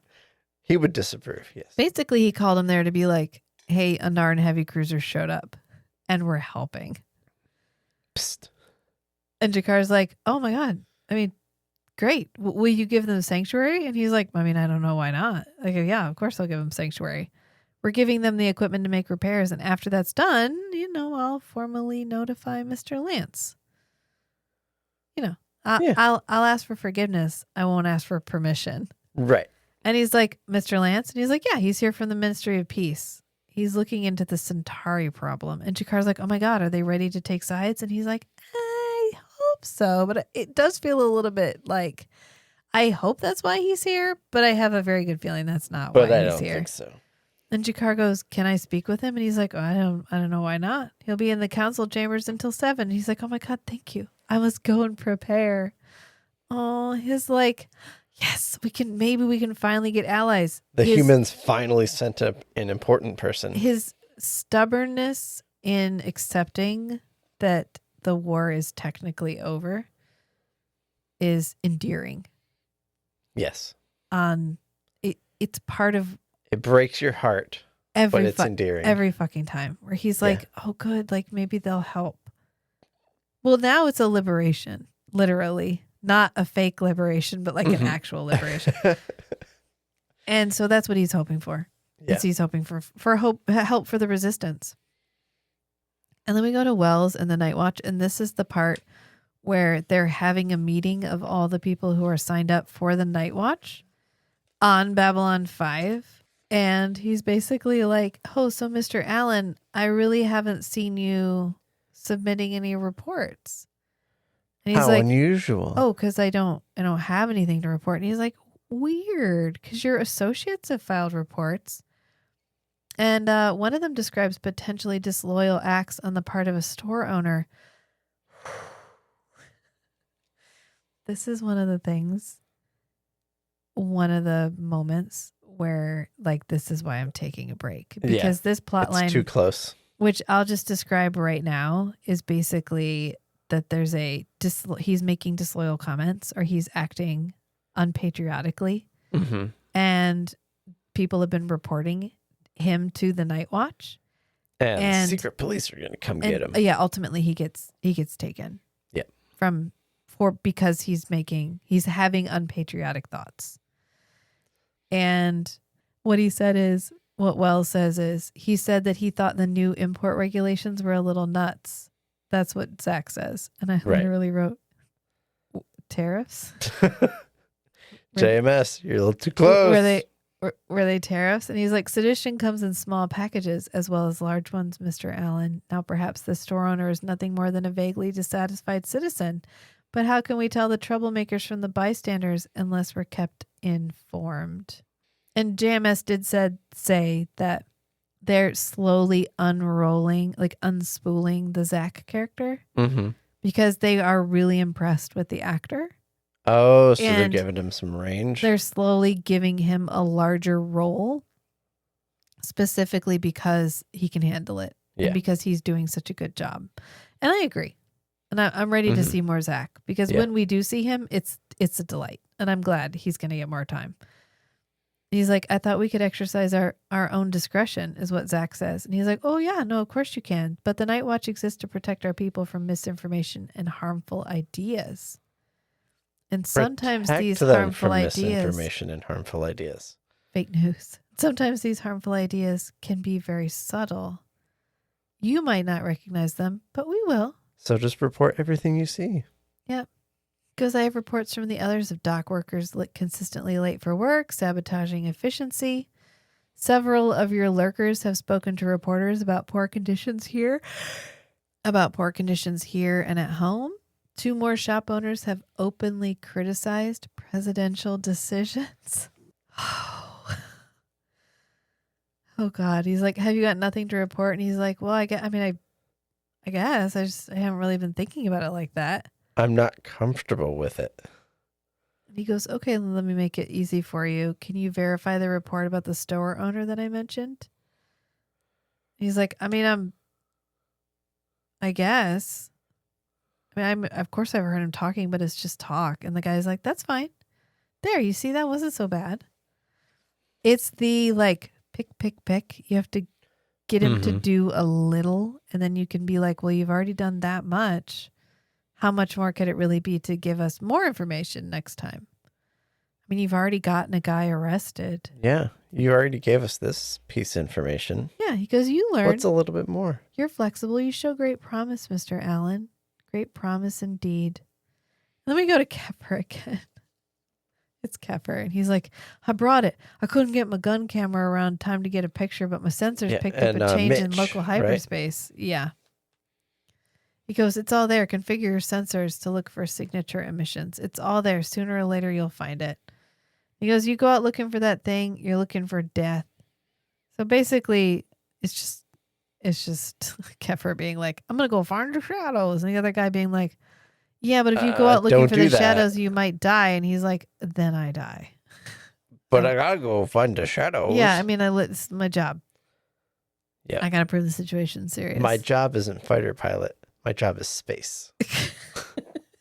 It's a common misconception. People think my job is fighter pilot. And then we go to Ivanova and Mr. Lance. And this is when Ivanova is like, I want to thank you again, Ambassador. You've been most helpful. Oh, this is Lance. Sorry. You know, that covers the League of Non-Aligned Worlds. Now I think I'm ready to speak with Ambassador Malari, if you'd take me. And then Jakar shows up. And then Jakar shows up. She's like, this is Jakar, formerly Ambassador Jakar of the Narn regime. I understand you're here to investigate the situation with the Centauri, and that's what Jakar says. He's like, yeah, you know, within certain guidelines. And he goes, if we could speak for 5 minutes, he's like, nah, no. Nah, bro. Who could look Jakar in the eyes and be like, no? I'd be like, oh, he doesn't. He doesn't make eye contact. That's true.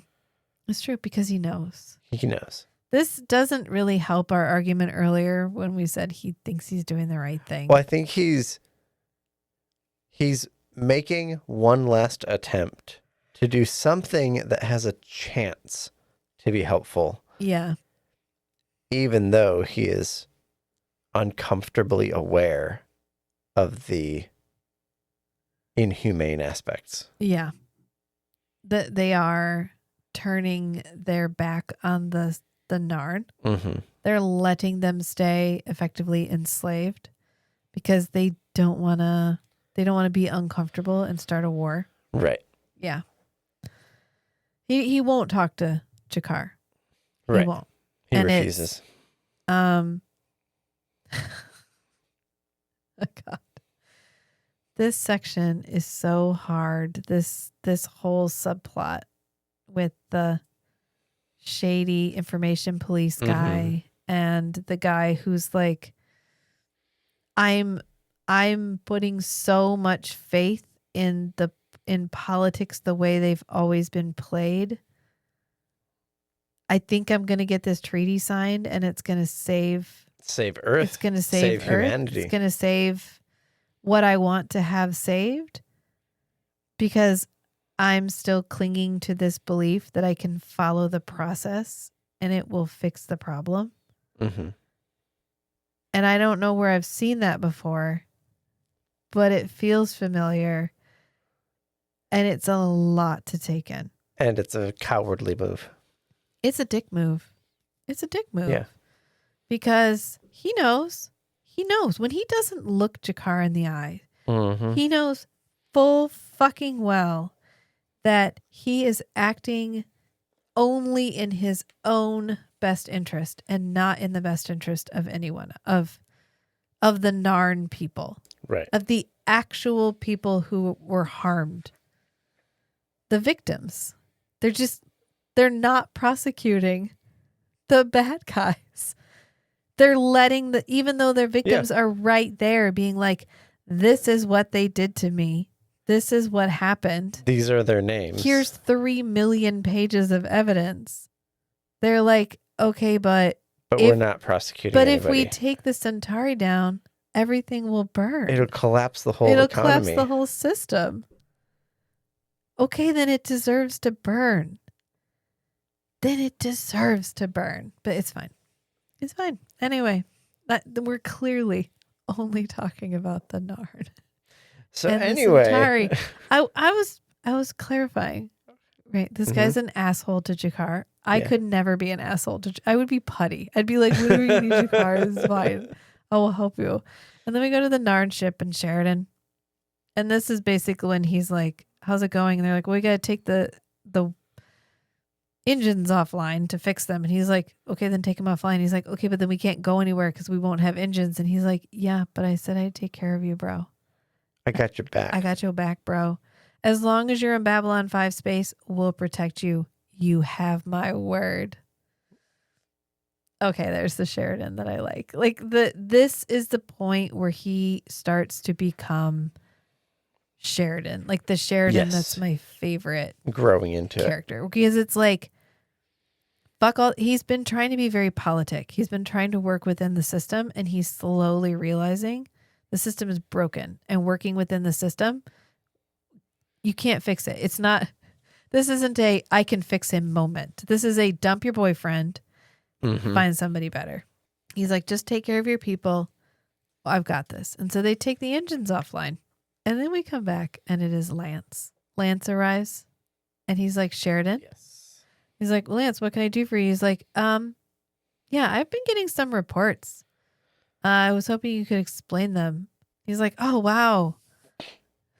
I understand you've been conducting fighter exercises all week. Who the fuck are you to conduct fighter exercises? He's like, is it, are you even licensed? And he's like, yeah, this is my continuing. He should have just said. My uncle taught me how to do this. He should have just said, these are my continuing education credits so I can keep my fighter pilot license. And they would have been like, oh yeah, oh no, heard. Yeah. Those are hard to get. Never mind. Yeah, never mind. He goes, that's correct. We have to keep our squads up at peak efficiency. He could have just said, this is continuing education. He's like, and I've heard from Mr. Wells that you've been using Centauri combat models. He's like, wait a minute. How did you find, who is the informant?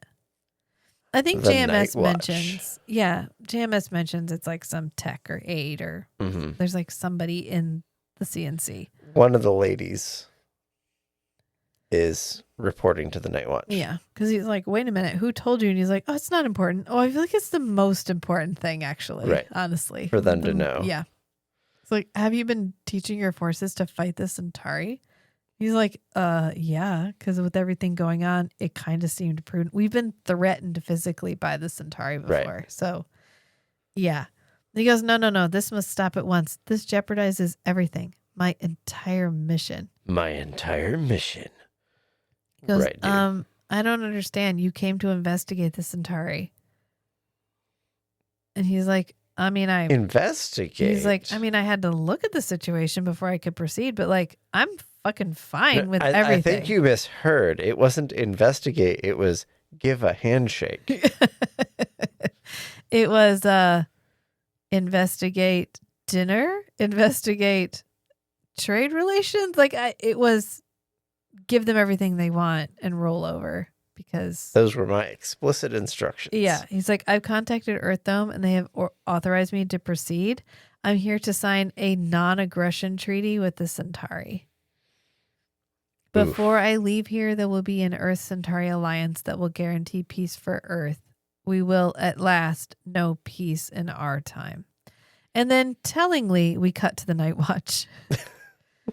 With the CNC tech. Yeah. It's like, Mr. Mills, I'm sorry I missed the meeting, but there's something you should know. Whisper, whisper, whisper. Yeah. And then we go back to Sheridan and Ivanova, and he's like, are you fucking kidding me? A non-aggression treaty with the Centauri? That's like trying to play nice with a piranha. Sooner or later, it's going to bite you. Going to go well. Yeah. This gets us out of the way so the Centauri can take other worlds. Exactly. Earth wants peace, and they're willing to sacrifice everybody else to get it. And then Sheridan has this nice speech about it's so his good. uniform. He's like, I remember the first time I put on this uniform, I felt 10 feet tall. Like I could take on the whole galaxy before breakfast. Now I look at it, and it's just cloth. I don't know what it means anymore or what it stands for. That is a good, he's like, really like embody the metaphor. I thought I knew who I was. I thought I knew who I was representing, and I'm not comfortable representing them anymore. I don't know that they ever stood for anything. I mean, it's an important question to ask yourself at any given time is just, if I'm representing someone, Is that right? How do I actually feel about that? And don't lie to yourself. And I think he's been lying to himself for a long time. Right. Because he's been like, we'll get it figured out. Even when it's not as bad as it looks. It'll get better. Even when he went to Earth and he was like, the Centauri are trying to fight the Narn and they're going to subjugate them again. And we need to step in and stop them because if we don't stop them now, they're going to be harder to stop later and they're never going to stop without being stopped by someone else. And they were like, you're overreacting. Hard pass, actually. Hard pass. And now he's here and it's like, once again, you're not listening. Mm-hmm. You're not reading the fucking room.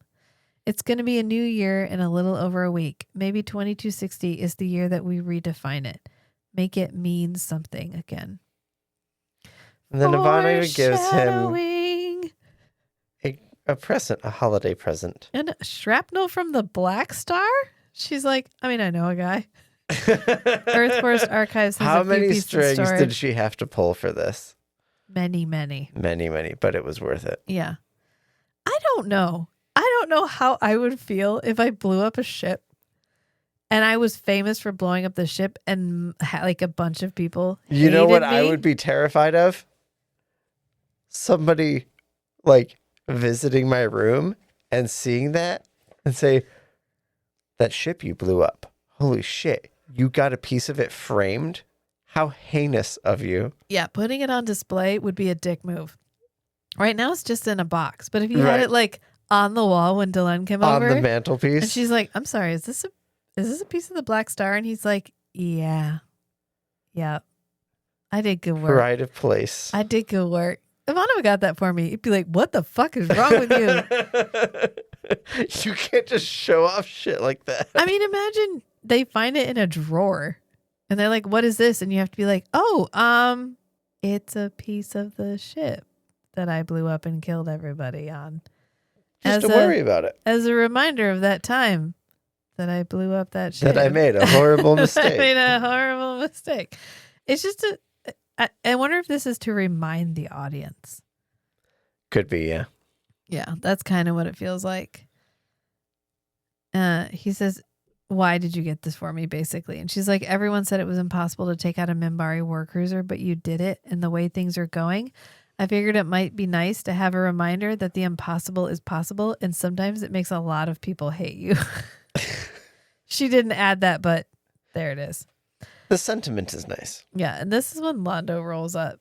This is a scene with Londo and Captain Sheridan. And he's like, "I demand to speak with you at once." And he's like, "Oh my God, what is it now?" Londo goes, "I have been informed that you have been sheltering a Narn heavy cruiser and you will turn it and its crew over to us at once." I'm sorry. Your signal's breaking up. Click. Your signal's breaking up. It's not. There's still Londo's like, "No, it's not. God damn it." He knows full well. "Captain," and out, bitch. And he just hangs up on him. And then he goes, "Run diagnostic." So he can't call him back. Such a good move. Yep. And they're like, "Oh my God, how did he find out?" It must have been Wells. He has people everywhere. And then they basically are like, "Company's coming. We need to go warn them. If only we knew a planet that had a really good defense system." He's like, "Open up a channel to the Narn ship. We got to get him out fast." So they call him and they're basically like, "Hey, remember how we told you to turn your engines off because you're going to be fine?" That was a mistake. It turns out, in fact, that was a lie. I hope you left them on. Because I hope you haven't gotten around to it yet. Yeah, the Centauri know you're here. Can you navigate? And he's like, "What? No, yeah, but jump point opening." And then a Centauri battle cruiser pops out and demands that the Narn warship gets turned over to them. Yeah. And then we get a standoff, basically, where Malari is like, he's trying to call him, but they just stall him. "I promised that we would protect them as long as they're in our jurisdiction, and I can't break that promise. So launch Zeta Squad and tell them to surround the Narn ship. We're going to do this." Good thing they've been training against Centauri. Right. So they scramble the fighters, and this is when Lance comes to talk to Sheridan. And Lance is basically like, what the fuck are you doing? The treaty hasn't been formalized yet, and I promised them sanctuary. He's like, Bruh. oh my God, once again, you're jeopardizing everything I've worked for. Once again, what do you mean once again? When was the first time? When he said Jakar could go talk to him. Okay. He's like, oh, okay. Well, I'm not sorry. Sorry, not sorry. Will someone please escort Mr. Lance off the command deck? Bye, bitch. And so Zeta Squadron launches, and then pew pew pew pew pew pew pew pew pew pew pew pew pew pew pew pew pew. I've guaranteed the right of free passage. Once its engines are repaired, it will leave Babylon 5 space. And then the Centauri shoot at them. They activate the defense grid. There's more shooting. Pew pew pew pew. I'm scrolling through my notes here. And so much CG in here. They get to close the blast doors, but we don't see them close. We just hear, and then the light changes. But we see lots of spaceships flying around. There is so much CG. This is, if you were like the type of person who liked to watch space battles, this would be it. And I just, like, every 2 lines, I have line animation. Yeah. It's pretty crazy. They end up blowing up the Centauri ship. Yeah, the Centauri ship fires on both Babylon 5 and the Narn cruiser. Yeah. And yeah, scramble all medical ships. There's time, and they're like, no, it's too late. They blew up. So the Narn ship escapes, and the Centauri get blown up, but not before they get a chance to shoot at Babylon 5 and damage Babylon 5. Right. And then the Centauri are like, oh, you made us do all of that. It's not our fault. We take responsibility for nothing. And they're mad. That's the next scene. What was I supposed to do? Stand by and let them blow this place to bits?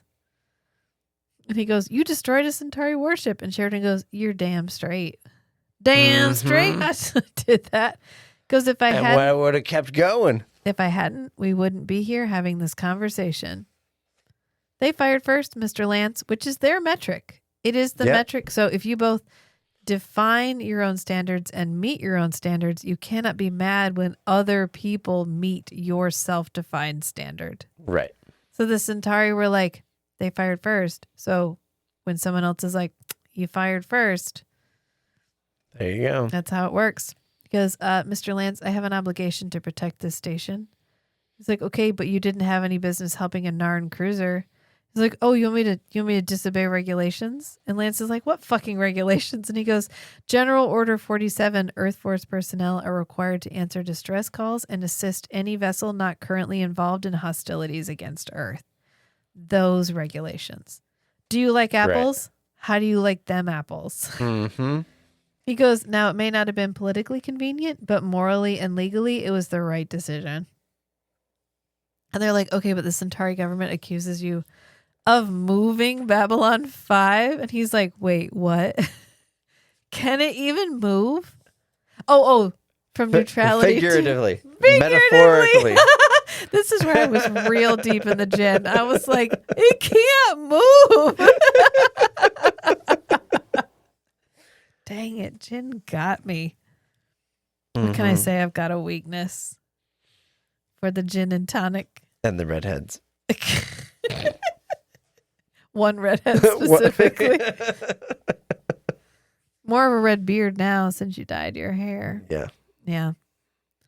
If I may interject, Captain Sheridan is correct in his assessment. He acted in accordance with Earth Force regulations. This is when Lance But they still in. force him to apologize, and I love his apology. I know. Sorry for doing my fucking job. Sorry for doing my job. Sorry, you guys are weak-ass asshats. Anyway, because I've spoken with Joint Chiefs, and they support his actions. However, the decisions leading up to those actions are another matter. Had we been informed, this wouldn't have happened. We would have just let the Centauri have them, basically. In the spirit of our treaty, we could have turned over the warship while allowing the crew itself sanctuary. He's like, what? No, they would not have cooperated. And they're like, oh, yeah, they would. They said they would. They said they would have. They said they would have. They'd have come earlier and done the same thing. You can't reason with them legitimately. This is the second time they've tried to fire on me. Yep. So I think I know. He goes, you're quite wrong there. Wow, they're mansplaining to Sheridan right now. If you want to know what it Oof. feels like, this is what it feels like. No, honey. That's not how that works. No. They would not have done anything. They would have been fine. I already talked to them. We have reasoned with them, and they have shown great patience. And now, despite their loss, and given the fact that their ship did fire first, they're willing to drop the whole matter in exchange for an apology. Apologize for doing my job? Like hell. Oh, Pretty much. that wasn't a request, Captain. It was a direct order from the Joint Chiefs and the President. Oof. Because now you have two choices. Apologize or disobey a direct order from your superiors. Yeah. Or die. He has three choices, actually. As this would be an act of insubordination, you would be removed and someone more reasonable would be installed to replace you. We've arranged for various ambassadors in 1 hour in the Zen Garden. Did they know? Did they know the Centauri were going to try to blow him up? And they wanted it to be seen, like to be witnessed. They probably knew the Centauri were willing to just open fire. Ooh, does he have a competing restaurant to Earhart's? Well, what I was thinking is, because it's in the Zen Garden, he has to take the central transit shaft thing, whatever. Tram. I see what you mean. Yeah. And so everyone in the Zen Garden can see the tram going past. So everybody would have seen him get blown up. Yep. It would have been a very public moment of don't fuck with us Right. or we'll fucking kill you. So it Yeah. makes me wonder if that was a deliberate choice on the part of Lance and Like, Wells for because the dramatic effect. well, because they knew the Centauri were going to do it. Like they Yeah. were in cahoots. Yeah. I want to be in cahoots with you. Let's be in cahoots forever. Forever. Forever and ever. He goes, as settings go, it's better suited to offering the olive branch and more public. I hope this apology is already written. I suppose this apology is already written. He's like, oh, no need. You can phrase the apology any way you see fit. Wrong choice. Incorrect choice. Too much. Too much freedom. But, you whiffed it. You're going to regret this. You whiffed it. As with everything else, it's the thought that counts, doesn't it? Okay. And then we go to Zeta Leader. How long are we supposed to stay with this thing? Well, They're Kefir. escorting the Narn ship. Yeah, and just till she's clear. Kefir's instruments pick up something. Yeah. Registering unusual changes in local hyperspace. Matching provided specifications. Neutrino emissions up 8%. And so he's like, "Oh, I'm gonna go take a leak. I'll be right back." Like breaks off and tips. I think I saw a squirrel. Yeah, stay on course. I'll catch up. And they're like, "Oh, cool. No questions. No Right. questions, Your Honor." And then we come back. I apologize. I'm sorry. What I want him to say is, whoopsie doodle. Hope. Oh, did I hide that Narn over there? Oh, I'm so sorry. I didn't mean to. I didn't know you couldn't see it through the planet, eh? Oh, but they were super nice. I said, hey, buddy, you want to go get a beer? A twofer. It's like, oh no. Oh, I didn't know it, but you guys couldn't see him back there. I would have said something, you know? We're like, it's Rick Moranis and, oh God, he did that skit with that other guy, and then they reprised their skit for Brother Bear, where they're the two mooses, like the Stone Age The Great mooses. White North. Yeah. That's how I feel. It's like, I'm sorry we had to defend ourselves against an unwarranted attack. I'm sorry that your crew was stupid enough to fire on a station filled with 250,000 civilians, including your own people. And I'm sorry I waited as long as I did before I blew them all straight to hell. As with everything else, it's the thought that counts. And JMS directly addressed what Sheridan would have said if he had actually arrived and been able to deliver his apology. Yeah. And he said it would have been exactly that. Nice. Yeah. And then we go to Kefir, and Kefir's like, "Oh, I got you." And we come back, and it's the Zen Garden with Sheridan on his way, and they look over, and Jakar's like, "Hoo-hoo." Yoo-hoo. No, hoo-hoo. Look over here. Look up here. Look up here. Oh my God. We need to watch the Three Amigos with the kids. Because my daughter would so be the kid, the people that are like not listening when he's like, whoo-hoo, whoo-hoo. Whippoorwill, whippoorwill. Hey, guys. It's the best part of the whole movie. That in the mail plane. Oh, how could you tell it's a mail plane? Couldn't you see its little balls? Oh, I love our highbrow humor. Oh, yeah, totally. Mm-hmm. Real connoisseurs of the art. I So think. we get a lot of cuts really Hey, fast because we're cutting between the tram and Kefir. Yeah, Kefir. No, Kefir dies. Which is, hey guys. But he sends off a drone Yeah, and then live streams through it until his inevitable demise. right, which was a thing that got discussed a lot. How come it's still recording after he already ejected the drone? And JMS was like, he's still transmitting data to it. Because they didn't have a concept of like live stream or the internet Yeah, or whatever. So fair, they were just fair, like, it yeah. already had all the data on it. He ejected it and then it was somehow still recording. And he's like, yeah, because you can still transmit data as long as it's within range. Yep. So yes, it is still seeing what he's seeing even after he ejects it. And then he dies. And so I think we can just skip all the rest of that from there on out. Yeah. So then Sheridan in the tram Right. walking in with big long steps I know. because it's and the warning low gravity area. Whoa! You have to say that when you walk in. Whoa! It's a low gravity area. And apparently there's And magnetic. it's considered bad etiquette to say "whoa" every time you get on. I'd be that guy. Everybody just rolls their eyes every time you get on. I would be happily that person. Whoa, guys. Whoa! Feeling a little light today. Apparently, somebody asked what they would do. Well, like, how is he seated if it's a low gravity area? And he was like, magnetic chairs. Like, what's metal?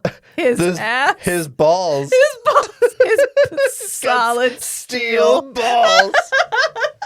They just, can you imagine sitting down and he walks in, nothing, just wearing regular pants. He sits down and you hear thunk. No. You hear dunk, and then he shifts one leg, and you hear a second thunk.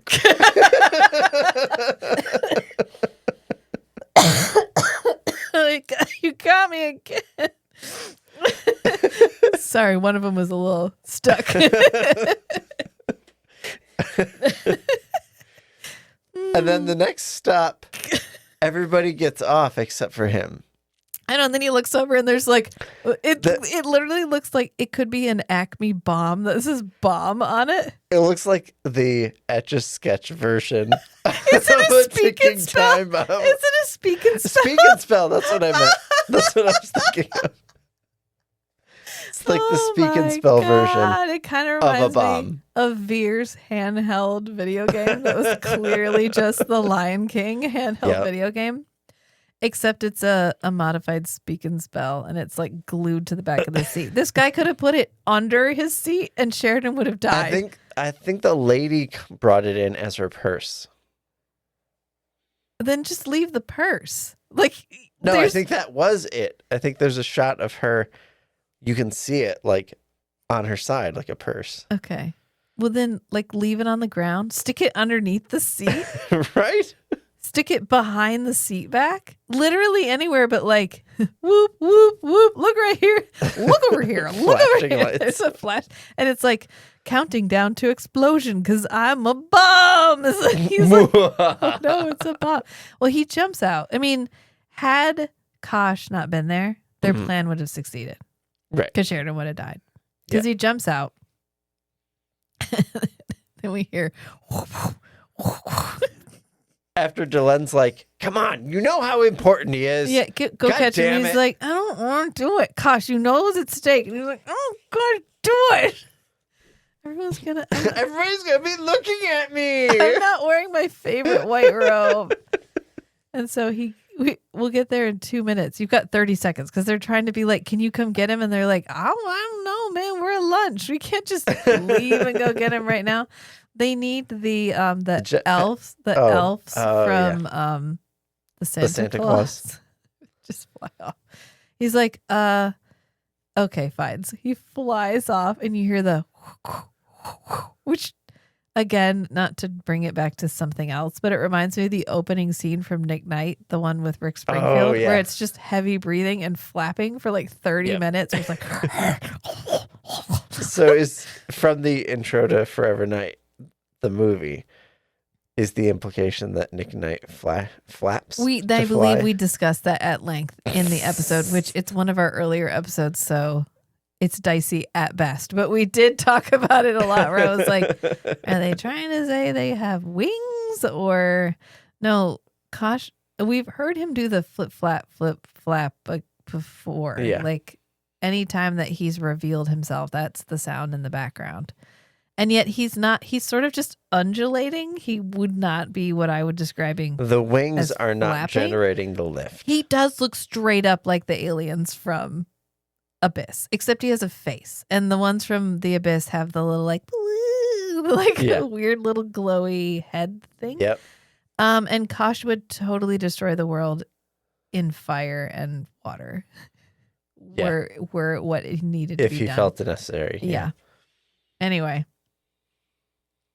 basically they all get a chance to see him, and they're all like, "Oh, it's Valeria, Drashala, Jalan, but isn't he a follower of Jaquan?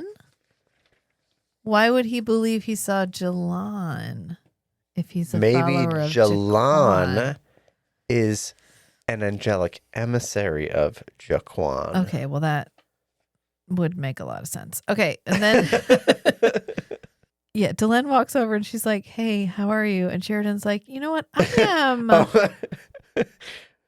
What does Londo see? Oh, what he says he saw. That's what JMS said because people asked, and he goes, he sees what he said he saw. Nothing. Yeah, and then there's like, oh my god, I don't even know how many episodes ago. My other note. Nipples. Are Vorlon's mammals? Does he have a nipple? You see what you believe is divine. Okay, so nipples. Way back, like a long way back, when we got the episode where Sheridan was having the dream where he saw a hand reaching out to the stars. Mm-hmm. Yeah. Someone asked about the hand, and he was like, he sees a hand. It is not his hand, but it is his hand, but it isn't his hand. He had this whole thing.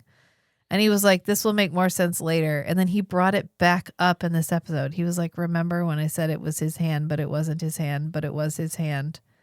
But the hand was not the hand he saw or whatever. Mm-hmm. And he's like, now you get it. No, JMS. I'm from the future. It didn't, no. We don't get it. Whatever you were going for there, I couldn't parse it out. Maybe other people can. I don't know. But I think he was saying it was Kosh's hand reaching out. I don't know. I don't even want to tackle it because I don't know what he was talking about. I just thought it was funny. He brought that up again. And what an odd race to create. Like, it's cool. I like a good mystery. Not Mystical. a mystery. Mystery. Not even mystical really, but just like totally alien. Yeah. It's really difficult in sci-fi to find an alien race that is totally alien. Completely unlike us. Yeah. And he did that with the Vorlons. And it's a nice inclusion. They're not a two-legged, two-armed thing with shit glued to their face. I mean, a lot of the aliens are that, but Kosh is not. And that was a nice inclusion. I mean, it's good. It's a good lore, good inclusion in the lore. Good, unique, actually unique, and not his usual unique thing that he thinks he's doing. No crash out necessary there. And this is when Delenn and Sheridan have a moment finally in his quarters, and he's like, I'm sorry, but what the actual fuck? If we could just whoop, whoop, whoop. Can we rewind for a minute? Because what the fuck just happened? And Delenn is like, oh, yeah, he's a being of light. Everybody sees him differently. Yeah. Yes. Each according to his or her type. And he's like, okay, but it was Kosh though, wasn't it? And she's like, yeah, that's what he meant when he said if he left his encounter suit, he'd be recognized by anybody. She's like, for millions of years, the Vorlons have visited other worlds, guided them, and manipulated us. And I wrote question mark 2001 A Space Odyssey question mark, and I don't know what I was Aw. I don't, for millions of years, unless it's like from the beginning of 2001 A Space Odyssey when we have the monkeys and they find the... Yeah, and they instigated the evolution. Yeah. Unless it was like that, and that's what I was going for. I don't know. Maybe. I mean, that would fit. For me to reference 2001 A Space Odyssey, I must have been under a lot of duress, and I don't know what I was talking about. Programmed us so that when we saw them, we would react that way. And she's like, well, it's a matter of perspective. What matters is that he has revealed himself to those who understand. She's like, honestly, we can't answer that question and we can't really think about it right now. So if you think about it too hard, it will hurt. Yeah. So stop. So just let it go. What's important is now the people, it backfired. They thought this was going to be a public place for people to watch your execution. It turned out to be a public place for people to finally see the Vorlons. Right. In a way that is going to have huge ramifications. Yeah. You and me and those who have been watching, the shadows will know what Kosh has done. They will worry, afraid that he would not reveal himself unless the Vorlons were prepared to stand against him. And JMS did issue a qualification here, like a clarification. He was like, prepared versus ready. They're always able to defend themselves against the Vorlons. It's just whether or not they're ready to do it, like mentally, physically, emotionally ready. That's what he meant by prepared. And Sheridan's like, are they? Are they prepared? And she goes, I don't think so. But as long as the shadows believe the rest of us are unaware of their existence, we have time to prepare. So like we've still got time. This just pushes us a little bit farther. Yeah. And then he gets the call that Zeta Squadron is back, but Lieutenant Keffer is missing. So sad. Anyways. And then it's all the people being like, I saw Jalan. No, I saw Droshala. No, I saw Jalan, arguing about what they actually saw. Yeah. And you, Ambassador Malari, what did you see? And he goes, nothing. I saw nothing. And that's what he saw. That's what JMS said. He saw what he said he saw. Deep. And then we get a montage? An ending montage? What? I'm not sure how to completely convey everything that I need to in the remaining 5 minutes of this episode, so please enjoy a montage. Pretty much. It was the end of the year 2259, and the war was upon us. As anticipated, a few days after the Earth-Centauri Treaty was announced, the Centauri widened their war to include many of the non-allied worlds. And I just wrote, weirdly montaged? Yeah, I think it's a good way to end the season. Oh, sorry. I wrote a note that said nothing, but also kind of something happens. I was trying to figure out what I meant. I think I meant the whole episode. Yeah. Stuff happens, but also kind of like like a big stuff happens, but also nothing happens. It's a good way to end it because we get to kind of catch up with every single character and get a little bit of montage line while we're seeing them that feels relevant. Like we see Zach and it's like a personal one. And it's preparing the viewer for a big change. Right. Early next season. Right. You know, we came to this place because Babylon 5 was our last best hope for peace. And by the end of 2259, we knew it had failed. I would say everyone else failed. They failed Babylon 5. Babylon 5 didn't fail them. Yeah. And in so doing, it became something greater. As the war expanded, it became our last best hope for victory. Because sometimes peace is just another word for surrender. Oof. Oh, why would you do that to me? Kick a knife right to the heart. What? Because secrets have a way of getting out. When our ship found a distress beacon attached to an Earth Force recorder, these images released exclusively to ISN were found on that recording, and it's the Shadow vessel. So now it's out. It's done. There's photographic evidence. Almost as if you knew Kefir knew they were out there. You knew he was spending his time going to find them. You should have taken him aside and been like, hey, dog.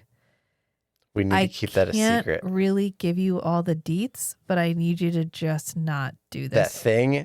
That thing you've seen, it's real. Yeah. But it needs to stay hidden for a little while. Strategic analysts on Earth Dome have indicated they don't know who this new race might be, but they promise to find out. And that's the end. They want to be best friends. That's the end of season 2. The shadows are out of the shadows.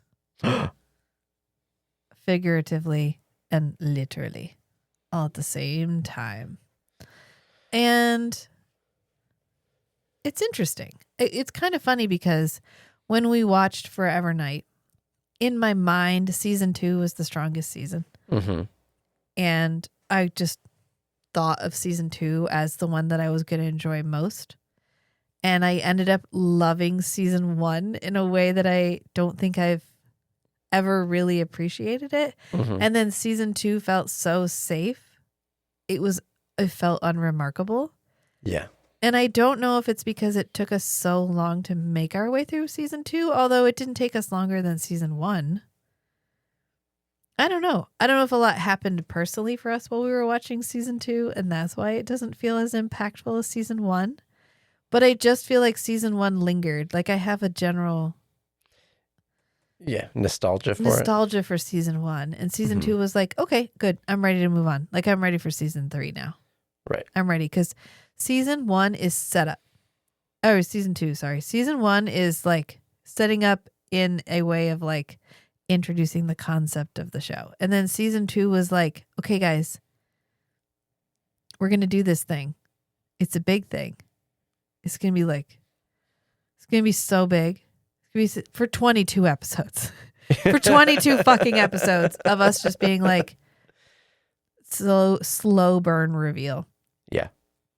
Which is 10 episodes of slow burn reveal. Like I'd be like, oh God, climbing the walls trying to figure out what was going to happen. 22, you're like, I legitimately forgot I forgot all these clues because I forgot all this stuff had happened. Like that's how it feels a little bit. But it's good. I mean, I'm not criticizing it. I think it's okay to recognize that that's a part of the show that hasn't aged as well. It's just the sheer number of episodes they had to produce and the way they had to drag the narrative out. Journey before destination. I know. And I'm ready because season 3 is like shit hits the fan season. And yep. I'm here for it. But again, we are taking a break. We're definitely taking a break through the whole month of March. I can't tell you how much longer the break might go after that, but just stay tuned. We're going to be doing our other podcast, like I said. You can find everything about our podcast on strangeandbeautiful.network. So if you're confused about where to find us, you can actually listen on the website, I think, but you can also just find links to pretty much anywhere podcasts are streamed. Yeah. And I think that's probably a good place to leave it. I feel like this got as much discussion as it warranted. So, yep. I'm looking forward to season 3. Good. I'm glad. We live for the one. We would die for the one. Until next time, friends. Bye. Bye.